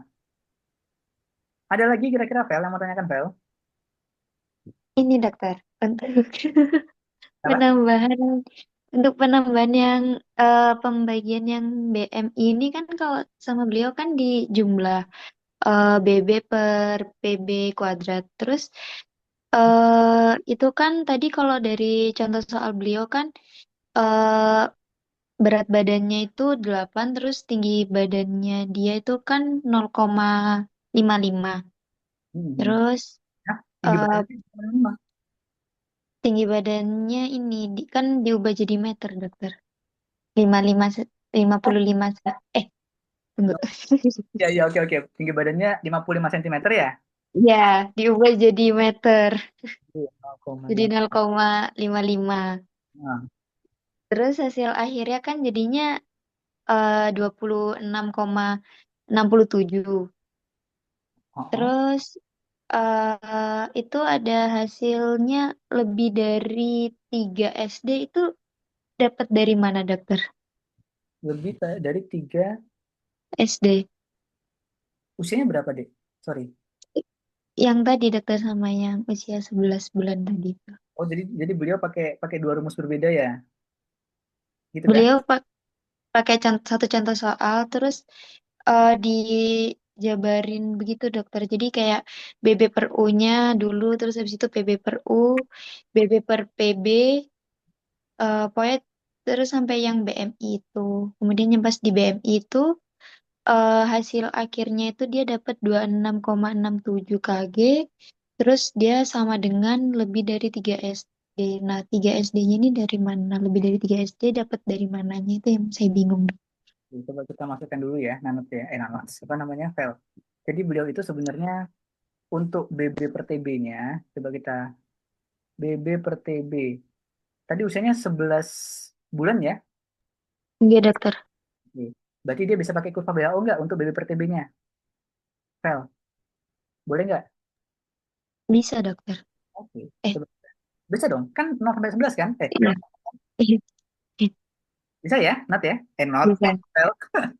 Nanot terus. Bisa, dokter. Oke. Coba sekarang kita masukkan angkanya. Tadi usianya adalah, se- sorry, tinggi badannya 55 ya? 55 berarti di sebelah sini. Oke. Berat badannya berapa tadi? Vel, sorry Vel. Berat badannya 8 kilo. 8 kilo di sebelah sini Vel ya? Berarti jadi di sebelah sini Vel. Ya. Berarti berapa tuh Vel? Standar DPS-nya berapa Vel? Maaf, dokter. Nggak kelihatan. Oh, oh, sorry, sorry. Kenapa dirimu nggak ngomong? Ini kelihatan muka aku yang nggak guna ini. Baru aku lihat. Ini, sorry Vel. Kita pakai Iya, dok. berat badan per tinggi badan untuk menentukan status gizi. Betul ya Vel ya? Iya. Oke. Kita bisa pakai kurva WHO karena dia untuk usia 0 sampai dengan 4 tahun. Betul ya? Iya. Pasnya 11 bulan. Oke. Coba kita masukkan angka-angkanya Vel. Sekarang. Apa tadi Vel? Tingginya berapa Vel? Tingginya 55, dokter. Taruh sini ya Vel ya. 55 ya. Sorry. Iya. Sebelah ini. Berat badannya berapa Vel? Berat badannya 8 kilo. Oke, di sebelah sini. Sekarang tak temukan garisnya Vel. Berarti di sebelah sini Vel. Oke. Angkanya berapa Vel? Standar DPS-nya berapa Vel? Angka standar itu ber- em, Ini plus 3. Dia di atasnya plus 3 apa di bawah plus 3 tuh Vel? di atas. Berarti standar deviation adalah lebih dari plus 3 atau lebih dari 3. Betul ya, Vel ya? Oh, iya, dokter. Itu kalau pakai kurva WHO. Tapi kalau misalkan pakai tinggi badan per sorry, kalau misalkan kamu pakai rumus BMI, ya masukkan aja angka-angkanya. Jadi maksudnya dokternya adalah, kalau misalkan kamu pakai rumus BMI, hasilnya adalah angka nominal. Tapi kalau misalkan kamu pakai kurva, hasilnya Hmm. adalah standar deviasi. Nah, nanti Oh, begitu. ya, baca apa, Fel? Lebih dari tiga apa, Fel? Obesitas, Fel. Lebih Obesitas pasti ini, Fel. kelebihan Iya, kelebihan gizi. kelebihan gizi. Obesitas. Nah, coba kamu masukkan sekarang angka-angkanya pakai rumus BMI. Bisa juga. Cuma hasilnya angka. Jadi ada dua metode berbeda. Maksudnya seperti itu. Oh, iya dokter. Kalau pakai BMI berapa, Fel? Kata dokternya? Ya, saya dihitung. 26,67 kg per meter persegi. Eh, Hmm, meter pangkat dua. 26 ya. 26 itu Gitu. dalam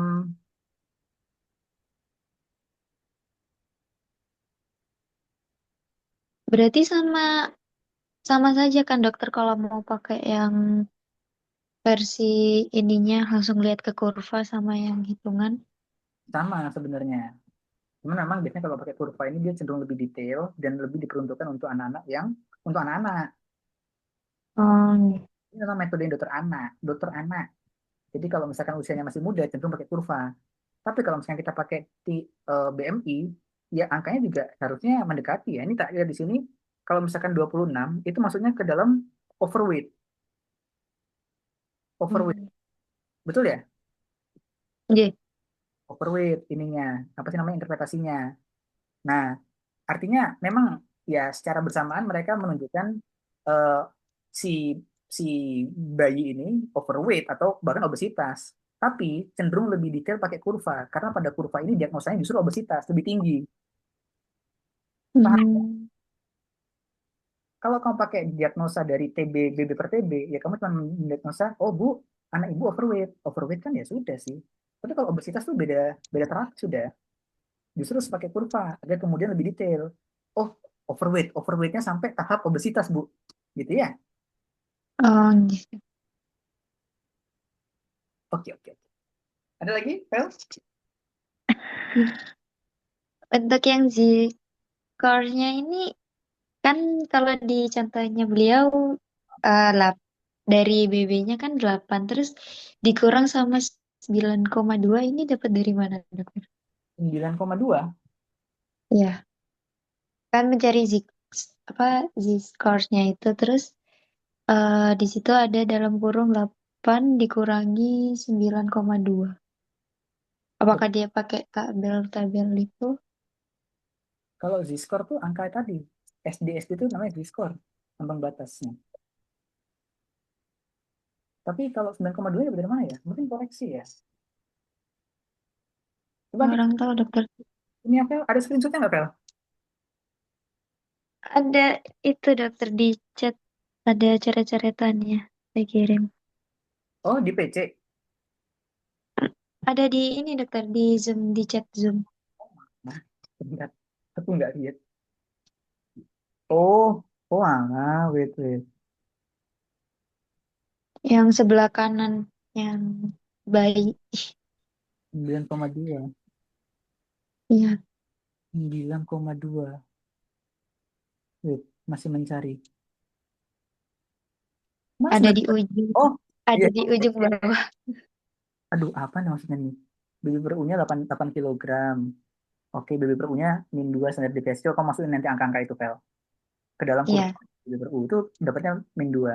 PB per U min 3. Tadi BB per TB lebih dari standar 3, lebih dari 3 standar deviasi ya, betul ya? Kita iya. lihat tadi ya. Terus habis itu 8, 8 dikurangi 9. Aduh, ini apa ya? Ini skornya 1,2. Ya, bisa sih kayaknya aku pernah tahu ini. Cuman,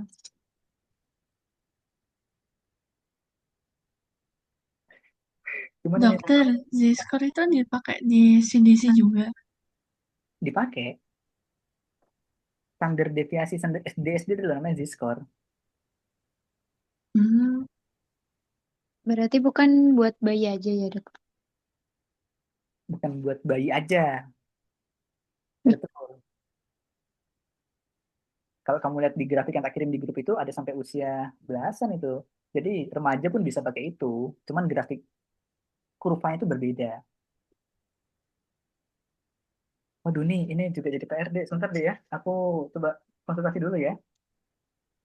Iya, dokter. Discord, tapi kalau misalkan untuk diagnosa, kamu tahu diagnosanya stunting, obesitas, terus habis itu kelebihan berat badan, cukup tadi yang tak sampaikan itu. Tapi ini pendalaman lagi dari dokter kamu ya, menarik juga ya. Mhm. Tapi mungkin nggak sampai ujian lah.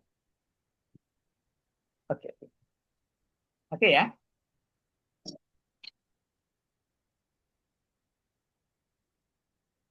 Dek, ini tadi kan untuk membahas tutorial, apa sih namanya? Membahas histologi nggak apa-apa? Ya, boleh, dokter. Dikit aja nih, 15 menit aja. Cepat aja nih kok. Gimana caranya, Dek ya? Eh, Dek, ada yang bisa bantu ini nggak ya? Ada yang bisa bantu coret-coret nggak ya di dalam ininya, lapraknya itu loh, di screenshotnya. Atau coba tak coret deh. Mudah-mudahan bisa ya. Bismillah. Soalnya aku tuh nggak pakai tab. Bergantung sama. Itu dokter. Oh, coret-coret di Oh, filenya. bentar, coba tak cari dulu. Oke, oke. Ini merupakan gambaran dari bibir nih kayaknya. Oh ya, bibir ada ya. Oke. Waduh, kita belum sempat bahas bibir lagi ya di dalam les ya. Mudah-mudahan nanti bisa kita bahas setelahnya. Tablet. Bibir itu memiliki tiga bagian, D. Ada bibir pars. Bibir pars, ini untuk kebutuhan praktikum aja ya, jadi nggak terlalu bahas detail. Ada bibir pars kutanea, ada bibir pars, apa lagi namanya, D? Pars kutanea, ada bibir pars mukosa, sama ada pars intermedia. By the way, lihat ini, lihat di kamera ya. Bibir, ini, pada laki-laki yang tumbuh jenggot, itu merupakan bibir pars kutanea. Pada perempuan yang suka dikasih apa sih namanya lipstick itu merupakan bibir pars intermedia. Kebayang ya? Bibir yang menyentuh ke gigi kamu di belakang, yang menyentuh ke gusi kamu, namanya adalah bibir pars mucosa. Oke?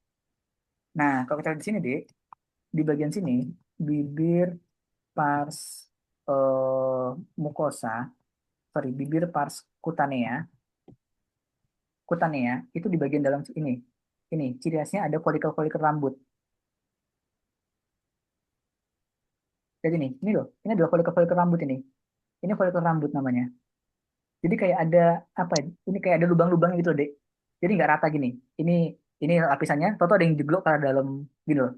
Itu pars kutanea. Oke? Jadi sepanjang ini, Dek. Ini lebih bibir pars kutanea. Nah, lalu pars kutanea kan berarti di luar sini loh. Di bagian luar toh. Di bagian dalamnya ada yang kita sebut dengan bibir pars mucosa. Dia lebih datar, Dek. Tuh lebih datar sini, Dek. Tidak ada jeglongan-jeglongan seperti ini, nggak rame, nggak heboh. Namanya pars mucosa. Mucosa. Oke, ini pars cutaneus ya sebelah sini, Dek. Ini pars mucosa. Tengah-tengahnya, sebelah sini, Dek. Ini namanya adalah pars bibir pars eh apa tadi yang tengah-tengah, Dek? Yang kamu kasih lipstick apa? Pars intermedia ya. Bibir pars intermedia. Intermedia. Kebayang nggak, Dek ya? Bibir yang dia di jenggotnya pada laki-laki itu namanya adalah pars cutanea. Di bagian yang kamu kasih lipstick, pars mucosa, bagian dalamnya adalah sorry, pars intermedia yang kamu kasih lipstick, bagian dalamnya namanya adalah pars mucosa ya. Gitu. Nanti kita bahas detail lah. Cuman ini untuk kebutuhan praktikum aja buat besok ya. Lalu berikutnya adalah eh, apa namanya? Ada otot di ini juga. Ya. Apa namanya? Di tengah-tengahnya tuh, Dek, kalau kamu perhatikan, itu ada ototnya, ada nggak? Ini loh, ini adalah muskulus, Dek. Warnanya muskulus tuh merah-merah gini, Dek. Namanya adalah musculus musculus orbicularis oris. Tuh, sebelah sini, Dek. Ya. Nih, musculus ini loh, musculus orbicularis oris. Terus habis itu mana lagi ya? Ini, ini yang ada kuning-kuningnya gini, yang seperti ada yang heboh-heboh ini, Dek. Itu namanya adalah folikel rambut. Folikel rambut, ada folikel rambutnya kan? Ada rambutnya dong. Kan habis, kan di pars kutangnya ya, Dek. Ada jenggotnya. Aku ada nih ya. Folikel rambut ya. Rambut. Ini adalah folikel rambut. Allahu Akbar nih. Kelihatan nggak? Kelihatan sudah nih kayak gini nih. Wih, kok itu? Bagaimana? Ah, folikel rambut. Tuh. Ini ya, ada folikel rambut, folikel rambut ya. Di sekitar folikel rambut itu ada kelenjar. Ada kelenjar-kelenjarnya nih. Ini kayak gini nih. Namanya adalah ini. Ini kan folikel rambutnya yang bulat nih. Pinggirnya ada kelenjar nih, Dek. Dua ini, kanan kiri. Namanya adalah kelenjar. Kelenjar yang dekat sama folikel rambut adalah kelenjar sebasea atau glandula sebasea. Glandula itu kelenjar ya. Sebasea. Ini. Yang ini, Dek. Yang dekat ini loh. Lihat ya. Tuh. Oke. Oke. Ada yang mau tanyakan nggak kira-kira? Di ini ya. Ini ya. Ini. Tuh. Terus habis itu ini. Nah, tuh folikel rambut. Parasimpex. Berarti glandula sebesar itu yang pink, yang warna pinknya lebih apa Ah, pucat itu dong. betul, betul. Iya. Dan dia pasti ada di sekitar folikel rambut. Kalau yang pinknya lebih gelap itu apa dokter? Yang ini, Ya. prinsipnya kelenjar glandula sebasea selalu ada di dekat folikel rambut. Jadi ini adalah folikel rambutnya. Pasti Oh, pasti di situ tempatnya. Paham ya? iya, paham. Ini folikel rambut deh. Ini folikel rambut. Kamu mau lihat cari di sekelilingnya. Ada yang lebih terang deh. Ini loh. Terang nggak ini? Ini namanya adalah glandula sebasea. Memang secara anatomis pasti dia ada di dekatnya folikel rambut ya. Itu. Oke. Sebenarnya ada lagi namanya adalah glandula saliva. Cuman nggak ada di sini kayaknya glandula salivanya gambarnya. Nanti kalau ada kita iniin lah ya. Kita lihat lagi. Gitu. Paham ya, Dek ya? Lanjut. Nah, terus lidah, Dek. Lidah itu nanti memiliki tonjolan-tonjolan. Lidah kita itu secara anatomi memiliki memiliki papila namanya, tonjolan-tonjolan pada lidah. Ada empat papila, Dek. Ada empat papila, ya. Ada papila papila filiformis, filiformis, ya. Lihat ya, Dek ya. Karakter histologinya adalah seperti segitiga bentukannya. Segitiga, segita, segi, segitiga, segitiga. Oke, segitiga. Itu karakternya, Dek. Ada empat jenisnya ya, papila ya. Yang kedua adalah papila. Papila fungiformis. Fungiformis. Ya, fungi deh ya. Fungi itu kan jamur ya. Fungiformis, bentukannya dia kotak. Plus ada di sekitar papila filiformis. Itu karakter D. Filiformis. Sorry. Yang ketiga adalah papila papila apa lagi, Dek? Papila foliata. Foliata. Foliata itu artinya bunga. Bunga. Daun. Bentukannya kotak. Kotak, terus habis itu ya kotak aja ya. Kotak, terus habis itu yang terakhir adalah papila papila circumvallata. Circumvallata. Bentukannya dia eh, bulat, besar, dan ada paritnya. Itu ya. Mereka bertiga kita menyebutnya papila lingualis. Mereka berempat. Kita menyebutnya papila lingualis. Jadi papila lingualis atau papila di lidah ada empat deh ya. Ya di sini deh. Mari kita coba pakai kita terapkan definisi-definisi yang sudah kita buat tadi. Lihat di sini. Lihat di sini. Ini kira-kira papila apa, Dek? Berdasarkan definisi yang di bawah. Menurut kamu papila apa, Dek? Ini. Piliformis. Apa? Sorry. Yang mana dokter? Ini nih, gambar sebelah kanan.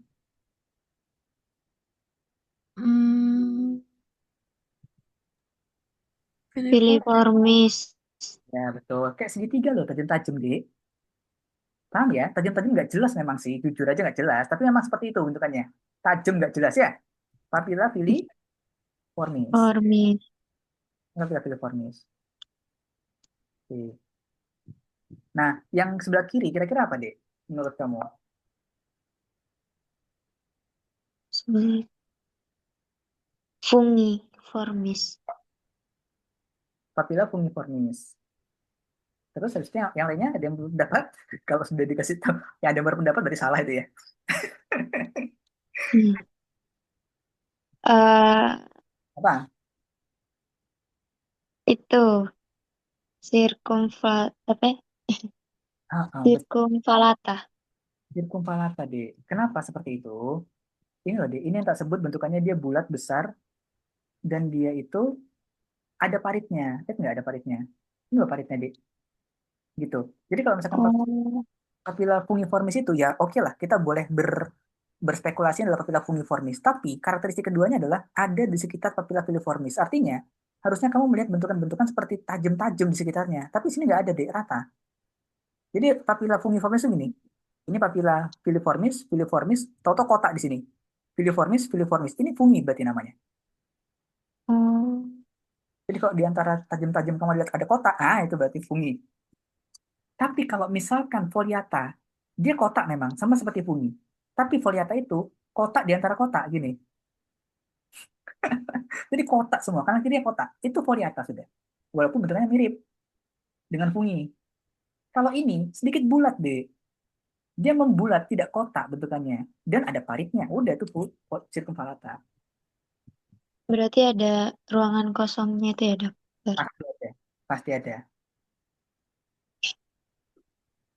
Terus habis itu, sudah sudah itu aja. Biasanya ada kelenjarnya di sini. Namanya kelenjar, eh apa sih namanya? Kelenjar mukosa.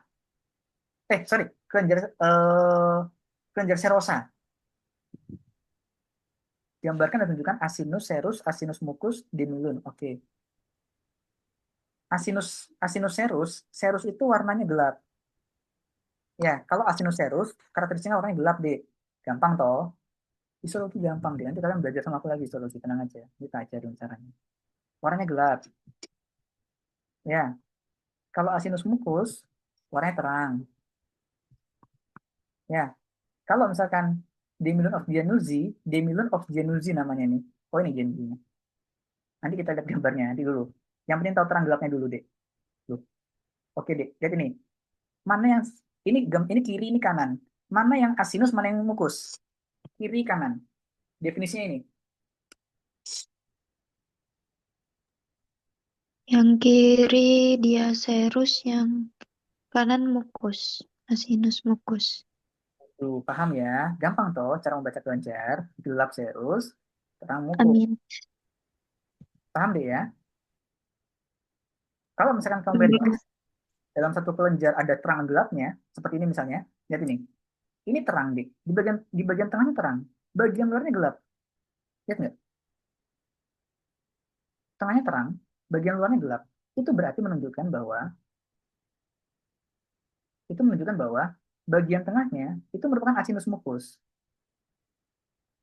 Bagian tengahnya asinus mucus. Bagian luarnya karena dia gelap, berarti dia adalah asinus serus. Serus. Bagian luarnya. Lihat deh. Ya, bagian luar sini ya. Ber- Maksudnya. Berarti yang bawah itu bukan pembesaran lebih besar dari yang atas, dokter? Bu, iya sih, pembesarannya juga lebih besar dong. Cuman beda kelenjar. Iya, beda. Ini bukan ini. Bentar, iya, bukan ini. Oh, Beda, beda. Kalau kamu berarti perhatikan, nggak sama kayak yang kanan itu ya, dokter? nggak sama. Coba kamu lihat di sini. Ini rasanya kok dia tipisnya sama deh ya semuanya ya. Pinggir-pinggir. Ya kalau di sini deh, pada beberapa tempat tebelnya kebangetan deh. Ini, oke lah nih tipis segini. Tapi ada beberapa yang menebal sekali deh. Ini ini serus, asinus serus. Paham ya? Hmm. Iya, dokter. Ini loh, terutama ini deh. Kayaknya ini yang paling gendut ini, yang paling gendut ya. Nah ini. Eh, kok gitu? Nah itu adalah asinus serus. Nah bentukannya seperti apa tuh deh? Seperti setengah bulan ya. Seperti setengah bulan, seperti bulan sabit. Maka kita menyebutnya demilunar. Kita menyebutnya demilunar. atau demilun, ya. Orang histologi menyebutnya demilun. Karena yang menemukan Giannuzzi, namanya kita kasih nama demilun of Giannuzzi. Jadi demilun of Giannuzzi ini merupakan bagian asinus dari kelenjar. Ini kelenjar ya, dia ya. Yang kita sebut kelenjarnya kelenjar serus mukus secara bersamaan. Karena ada bagian sinusnya, ada bagian serusnya sama ada bagian mukusnya. Glandula serus mukus. Bagian terangnya namanya mukus, bagian gelap yang namanya serus. Tapi bagian gelapnya, secara spesifik kita menyebutnya demilun of Giannuzzi. Demilun of Giannuzzi. Paham ya? Lagi, esofagus. Banyak nggak sih? Banyak. Esofagus. Lapisan mukosa, tunjukkan lapisan mukosa, submukosa, muscularis, lapisan adventisia. Oke, coba kita coba satu persatu ya. Bismillah. Bentar, bentar.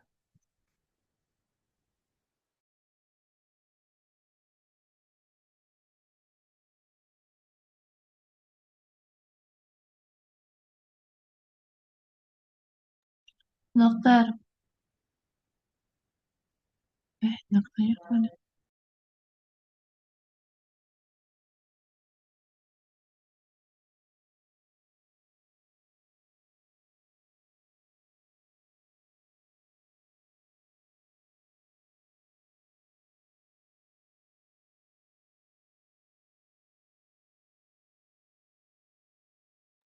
Nenet, kamu besok istu? Enggak, aku masih A3. Oh, oh kamu kelas A, Iya, kamu. kelas Kamu, B. kamu tutorial ini ya? Tutorial berapa kamu? Tutorial 12 aku. Itu pembagiannya pakai apa sih? Tutorial kan? Hmm. Tutor kok. Aku tutorial 8 masih itu, masih hari Rabu. Anu, kan hitungannya kan kamu kayak ini, tutor 18. Oh gitu. Iya. Iya, betul. Oke, lanjut Bu Haji. Siap belum? Dokter, Nah, eh buku apa? histo gitu ada nggak ya? Yang udah ada preparatnya gitu. Buku histo ada preparatnya. Aku adanya latihan buku histo, kumpulan preparat. Oh, UMN ada kayaknya UMN. UMN, UMM. Iya. UMN. Buku uh buku ini dokter, bukunya kecil tapi lengkap isinya. Ada biasanya isi, ada yang kayak fisiologi, ada yang histo, ada yang anatomi. Oh, MMN, Medical Mini Note. Ah, ya, Takut enggak? Lengkap sih itu, MMN. ya, itu kayaknya dok, lupa Memang mereknya. MMN itu yang paling bagus histologinya memang. Wait ya, coba kita jawab dulu ini ya. Maksudnya biar biar nggak kemalaman kali ya. Maksudnya biar nanti pun kalau ada yang histologinya di hari apa tadi? Kayaknya ada yang di hari lain nih. Saya besok dokter. Siapa itu? Felda. Iya. Nah itu makanya. Oke. Ternyata di luar prediksi deh ini deh. Ini kayaknya tak lihat banyak ternyata. Oke ini adalah esophagus ya. Loh, kok nggak bisa pindah? Gimana sih caranya? Kok nggak bisa pindah? Oke.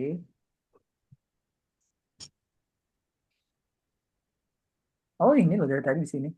Oke, apa namanya? Ini adalah esophagus. Esophagus karakteristiknya adalah epitelnya tebal. Ini loh, Dek. Nih, epitelnya tebal. Setebal ini epitelnya. Ya? Oh, Akbar. Tuh, itu adalah esophagus. Nah, lapisan yang dekat sama lumen, ini kan lumennya di bagian tengah ya. Lumennya ya, di bagian tengah. Lapisan namanya lapisan tunika mucosa. Tunika mucosa. Tunika mucosa. Nah, ini. Ya. Kurang lebih tunika mucosa itu setebal ini. Dari sini sampai dengan... Bentar. Ini muskula, ini oke. Ini oke. Oh ini dek, ini dek. Oke, tunika mukosa dari sini sampai sini. Ini tunika mukosa, ya, tunika mukosa. Lalu berikutnya, yang ini adalah tunika submukosa. Yang kedua ini loh, garis yang kedua. Garis yang ketiga di sini banyak otot ini. Namanya adalah tunika muscularis externa. Muscularis externa. Yang otot ini loh. Lalu berikutnya di bagian bawah lagi, paling luar itu dek di sini. Nah ini, jadi kita menyebutnya tunika adventitia. Adventitia. Ini loh dek. Tuh, paham ya? Tunika mukosa terbagi menjadi tiga bagian lagi. Tunika submukosa yang nomor dua nih dia, setipis itu memang dia. Ini loh, tunika mukosa. Ya. Lalu berikutnya, tunika submukosa tadi. Tunika mukosa terbagi menjadi tiga.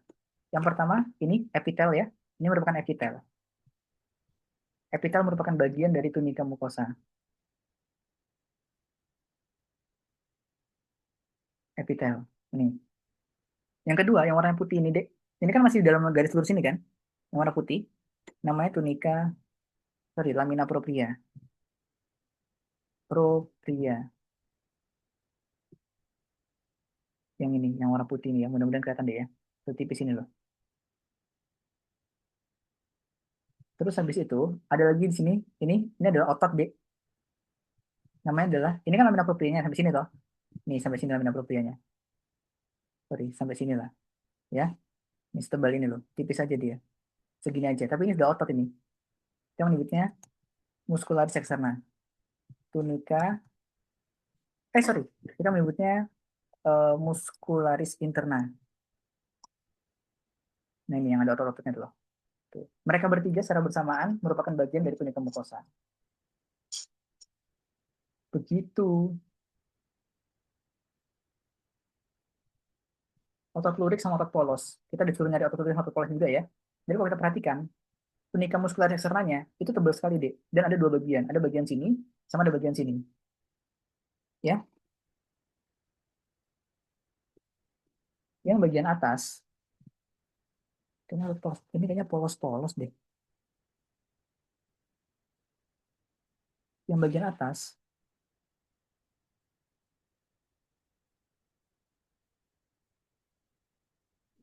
sebentar deh, aku kok ragu ya. Yang bagian bawah ini polos kayaknya. Lurik. Inti selnya di bagian tepi. Ini inti selnya di bagian tengah. Gambarnya menarik nih. Yang bawah polos deh kayaknya deh. Ya ini ya, itu polos. Sementara yang atasnya adalah otot lurik. Tapi aku rasanya polos-polos dia aku rasa deh. Aku rasa polos-polos sih, menurut aku ya. Tapi di sini kok di instruksinya disuruh cari otot polos, cari otot lurik. Berarti harusnya ada. Kalaupun ada, kayaknya di atas sini. Kalian di sana di bagian tepi nih. Minggir-minggir semua inti selnya. Tapi harus di pembesaran lagi. Harusnya seperti ini ya. Itu bagiannya ya. Yang atas itu bukan lurik, Kak Dokter. Yang mana? Ini. Yang, ya, Lurik harusnya. Soalnya karakteristik otot lurik itu inti selnya di bagian tepi. Kalau kita perhatikan di sini, inti selnya di bagian tepi nih. Dan yang di sebelah bawah, inti selnya di bagian tengah.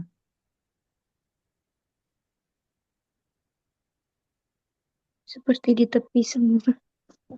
Cuman ini terlalu jauh sih menurut aku pembesarannya. Jadi agak effort mata.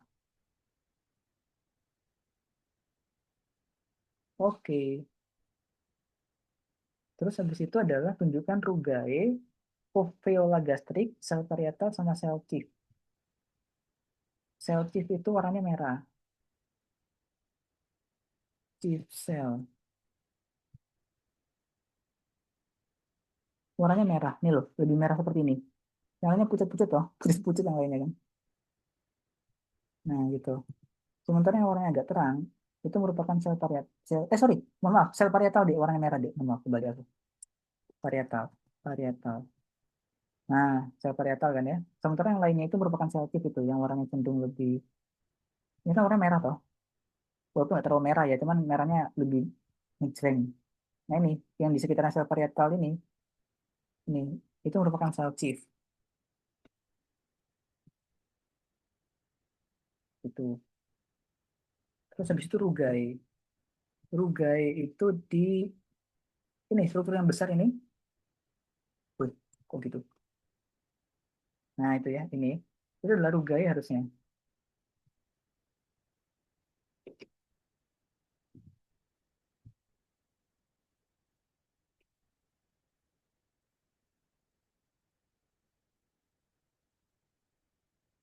Rugai. Foveola gastrit yang mana ya? Maksudnya kadang-kadang aku istilahnya berbeda gitu loh.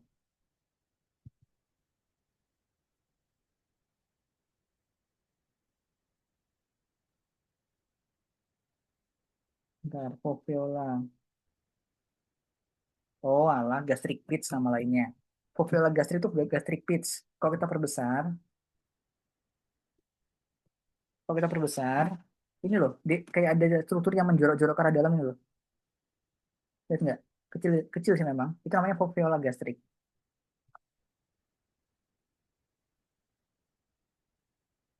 Foveola gastrik atau gastric pits nama lainnya. Kalau aku pakai istilah gastric pits. Sebentar deh, astagfirullahaladzim.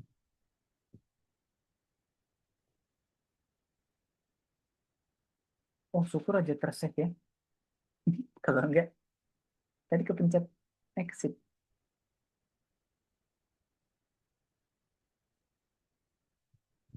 Nah itu ya, itu adalah foveola gastrik tadi ya. Gitu. Ada mau tanyakan sampai sini?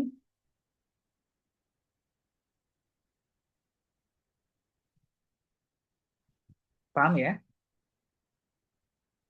Dokter, maaf, yang sel parietal sama sel chips tadi perbedaannya gimana, dok? Kalau sel parietal warnanya merah, sel chief lebih pucat. Kelihatan nggak? Tapi Ada merah kan? yang agak hitam itu kak, dok? Bukan. Oh bukan, ini agak merah ini loh, lebih gelap merahnya. Kalau sel chiefnya yang sebelahnya yang lebih Yang ada lebih, hitam, bukan. Yang hitam. Itu yang ada lebih pucat tapi intinya lebih hitam, lebih gelap Iya, gitu. iya, betul. Itu dan dia di sekitarnya sel parietal. Pokoknya kalau misalnya ada sel parietal sebelahnya pucat, berarti sel chief sudah tangganya. Gitu ya. Sel parietal adalah sel yang memproduksi asam lambung. Berikutnya, ini duodenum. Duodenum ini nanti ada beberapa struktur ya. Plexus aorta, kelenjar Brunner.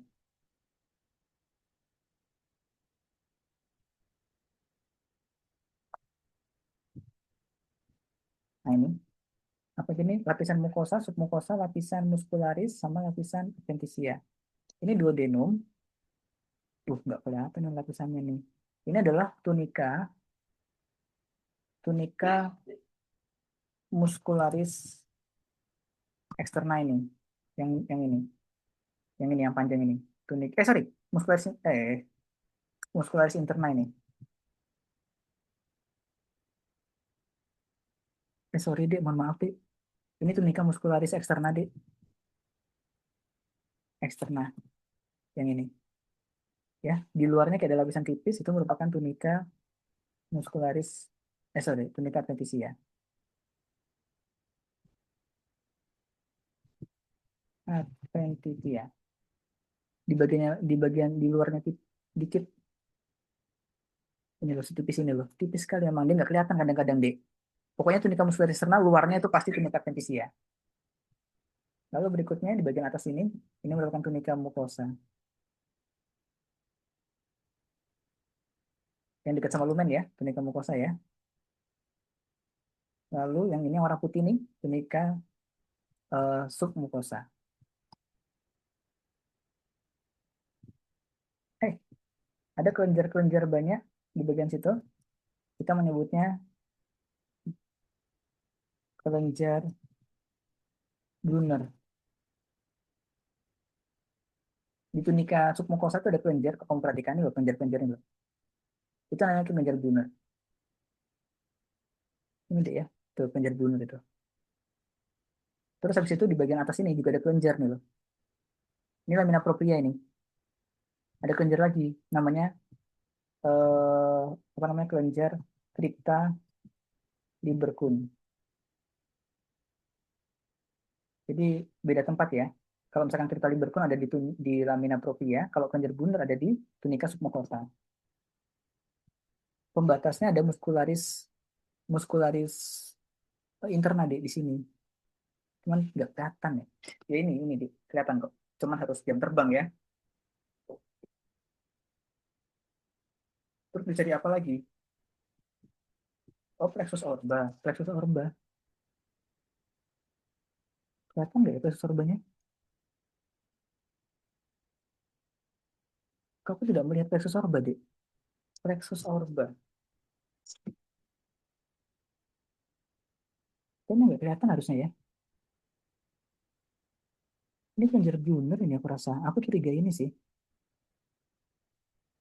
Kelenjar Brunner. Ya, sebentar. Coba ini mikrofili. Mikrofili juga nggak kelihatan sebenarnya. Fili. Fili intestinal.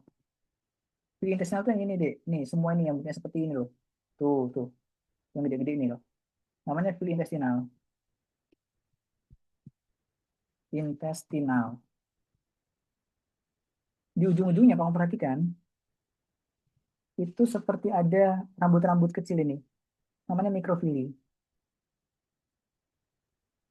Mikrofili.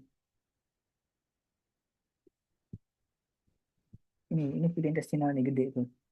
Eh, masa coret-coret ya kan? Nah, tuh. Sementara ini ada rambut-rambutnya ini, itu merupakan mikrofili. Ini, ada ini, namanya sel goblet itu. Yang warna putih-putih itu namanya sel goblet.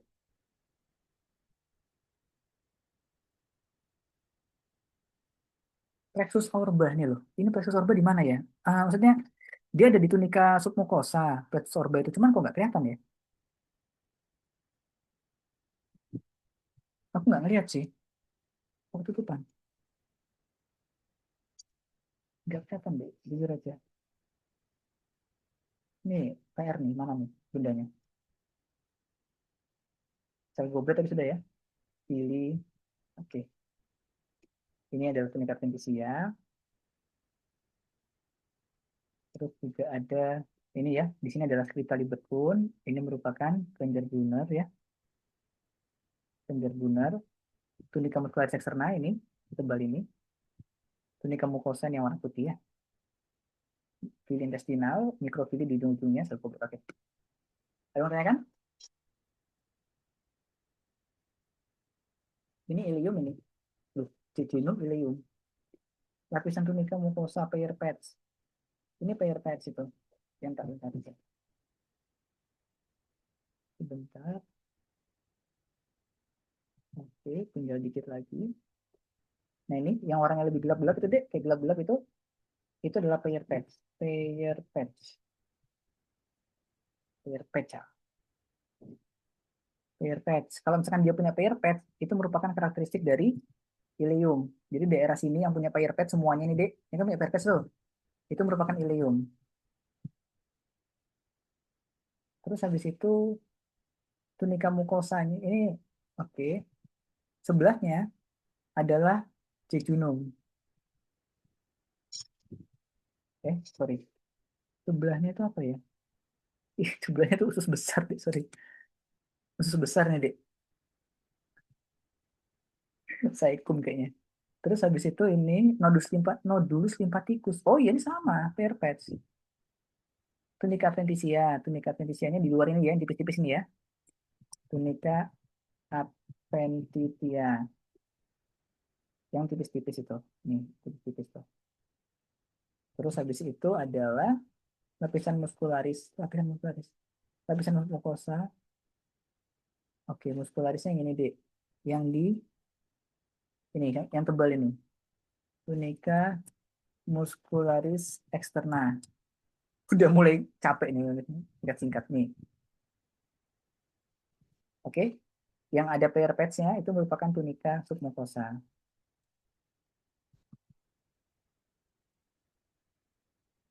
Oke, yang paling dekat sama lumen apa tadi? Tunica mucosa yang dekat lumen kan? Tunica mucosa ya, mucosa. Ini ada ini adalah crypta libercun. Crypta libercun. KL. KL. Crypta libercun. Appendix, mucosa, tunica mucosa, muscularis, lapisan adventitia, nodus symphaticus. Nodus symphaticus sama deh, warnanya gelap-gelap ya. Ini daerah sini. Tuh, itu kegedean. Ini loh, nodus symphaticus. Ya, warnanya agak gelap loh. Tuh, agak gelap loh. Itu merupakan nodus symphaticus.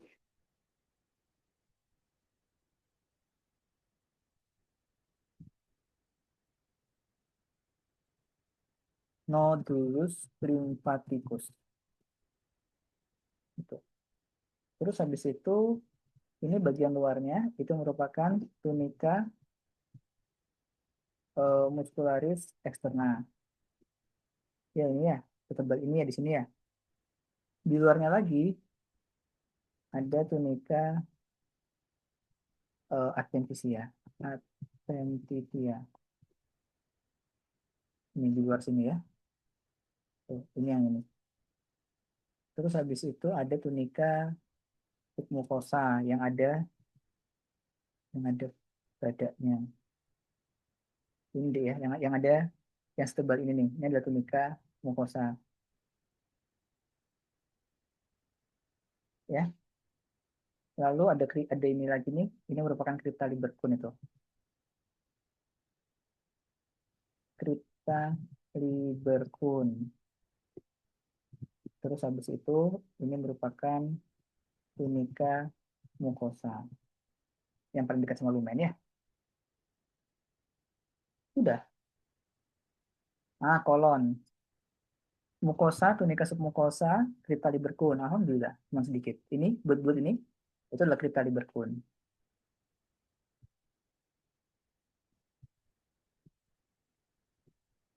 Kemana dia? Ini. Ya, ini merupakan crypta libercun. Terus habis itu di bagian luarnya ada tunica mucosa. Di bagian dalamnya, mohon maaf. Ya, sama submucosa. Muskularisnya nggak kelihatan, deh. Ini warna-warna putih nih, tunica submucosa. Submucosa. Ya, ini ya.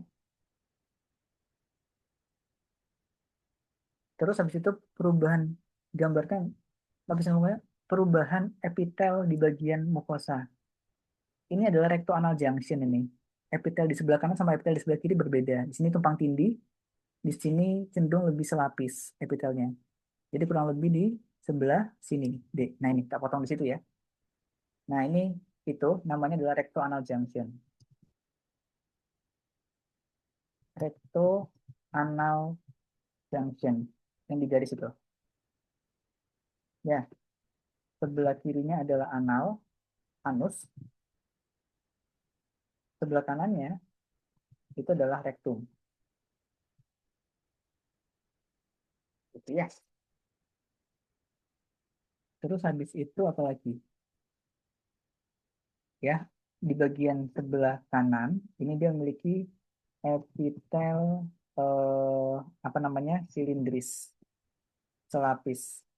Ini loh epitel silindris selapis. Tuh, epitel silindris selapis. Sementara yang ini, yang tebal ini itu merupakan epitel berlapis pipih. berlapis pipi, atau kita menyebutnya squamous kompleks, silindris simplex. Yang ini. Ini apa lagi? Vesicaphelia. Vesicaphelia, betul.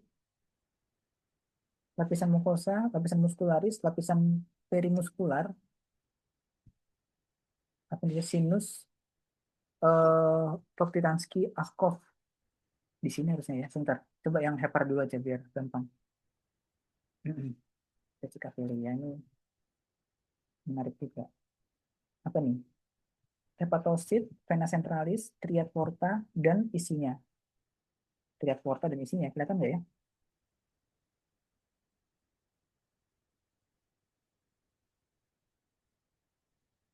Lobulasi. Oh nih, ini lobulus. Sorry. Mana ini? Nah ini. Ini yang kotak ini, itu adalah lobulus hepatosit. Ini adalah lobulus ya. Lobulus. Nah ini ya. Lobulus. Nih, ini adalah lobulus tuh. Bentuknya heksagonal. Nggak jelas itu. Ini adalah lobulus itu. Nah, di sekitar lobulus itu ada ini, ada pembuluh darah sedikit ini. Nah, itu merupakan tria porta.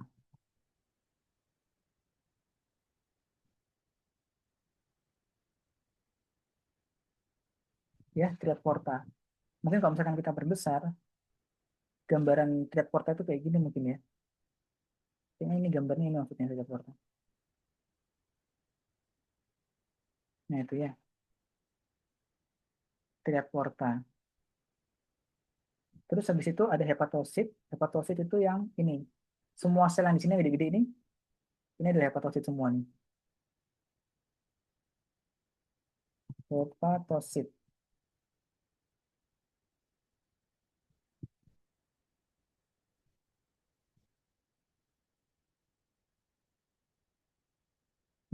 Sudah itu aja.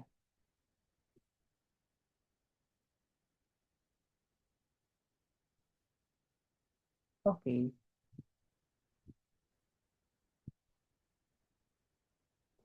oke. Alhamdulillah sudah deh. Capek. Suaranya sudah mulai menurun nih. Nggak seperti tadi tantrum ya.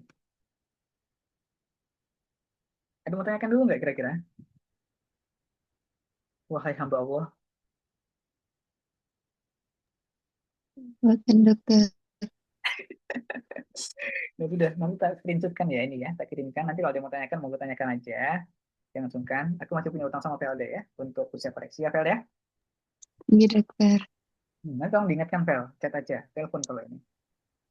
Ya sudah, Dek. Sudah malam istirahat. Iya. Ada yang mau tanyakan? Nomornya, nomornya sampean nih yang biasanya itu kan dokter. Ya, betul, Vel. Oh, iya. Ini tengah-tengah ini.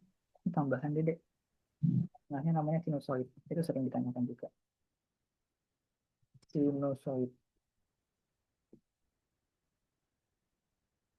Mhm. Ini endotel.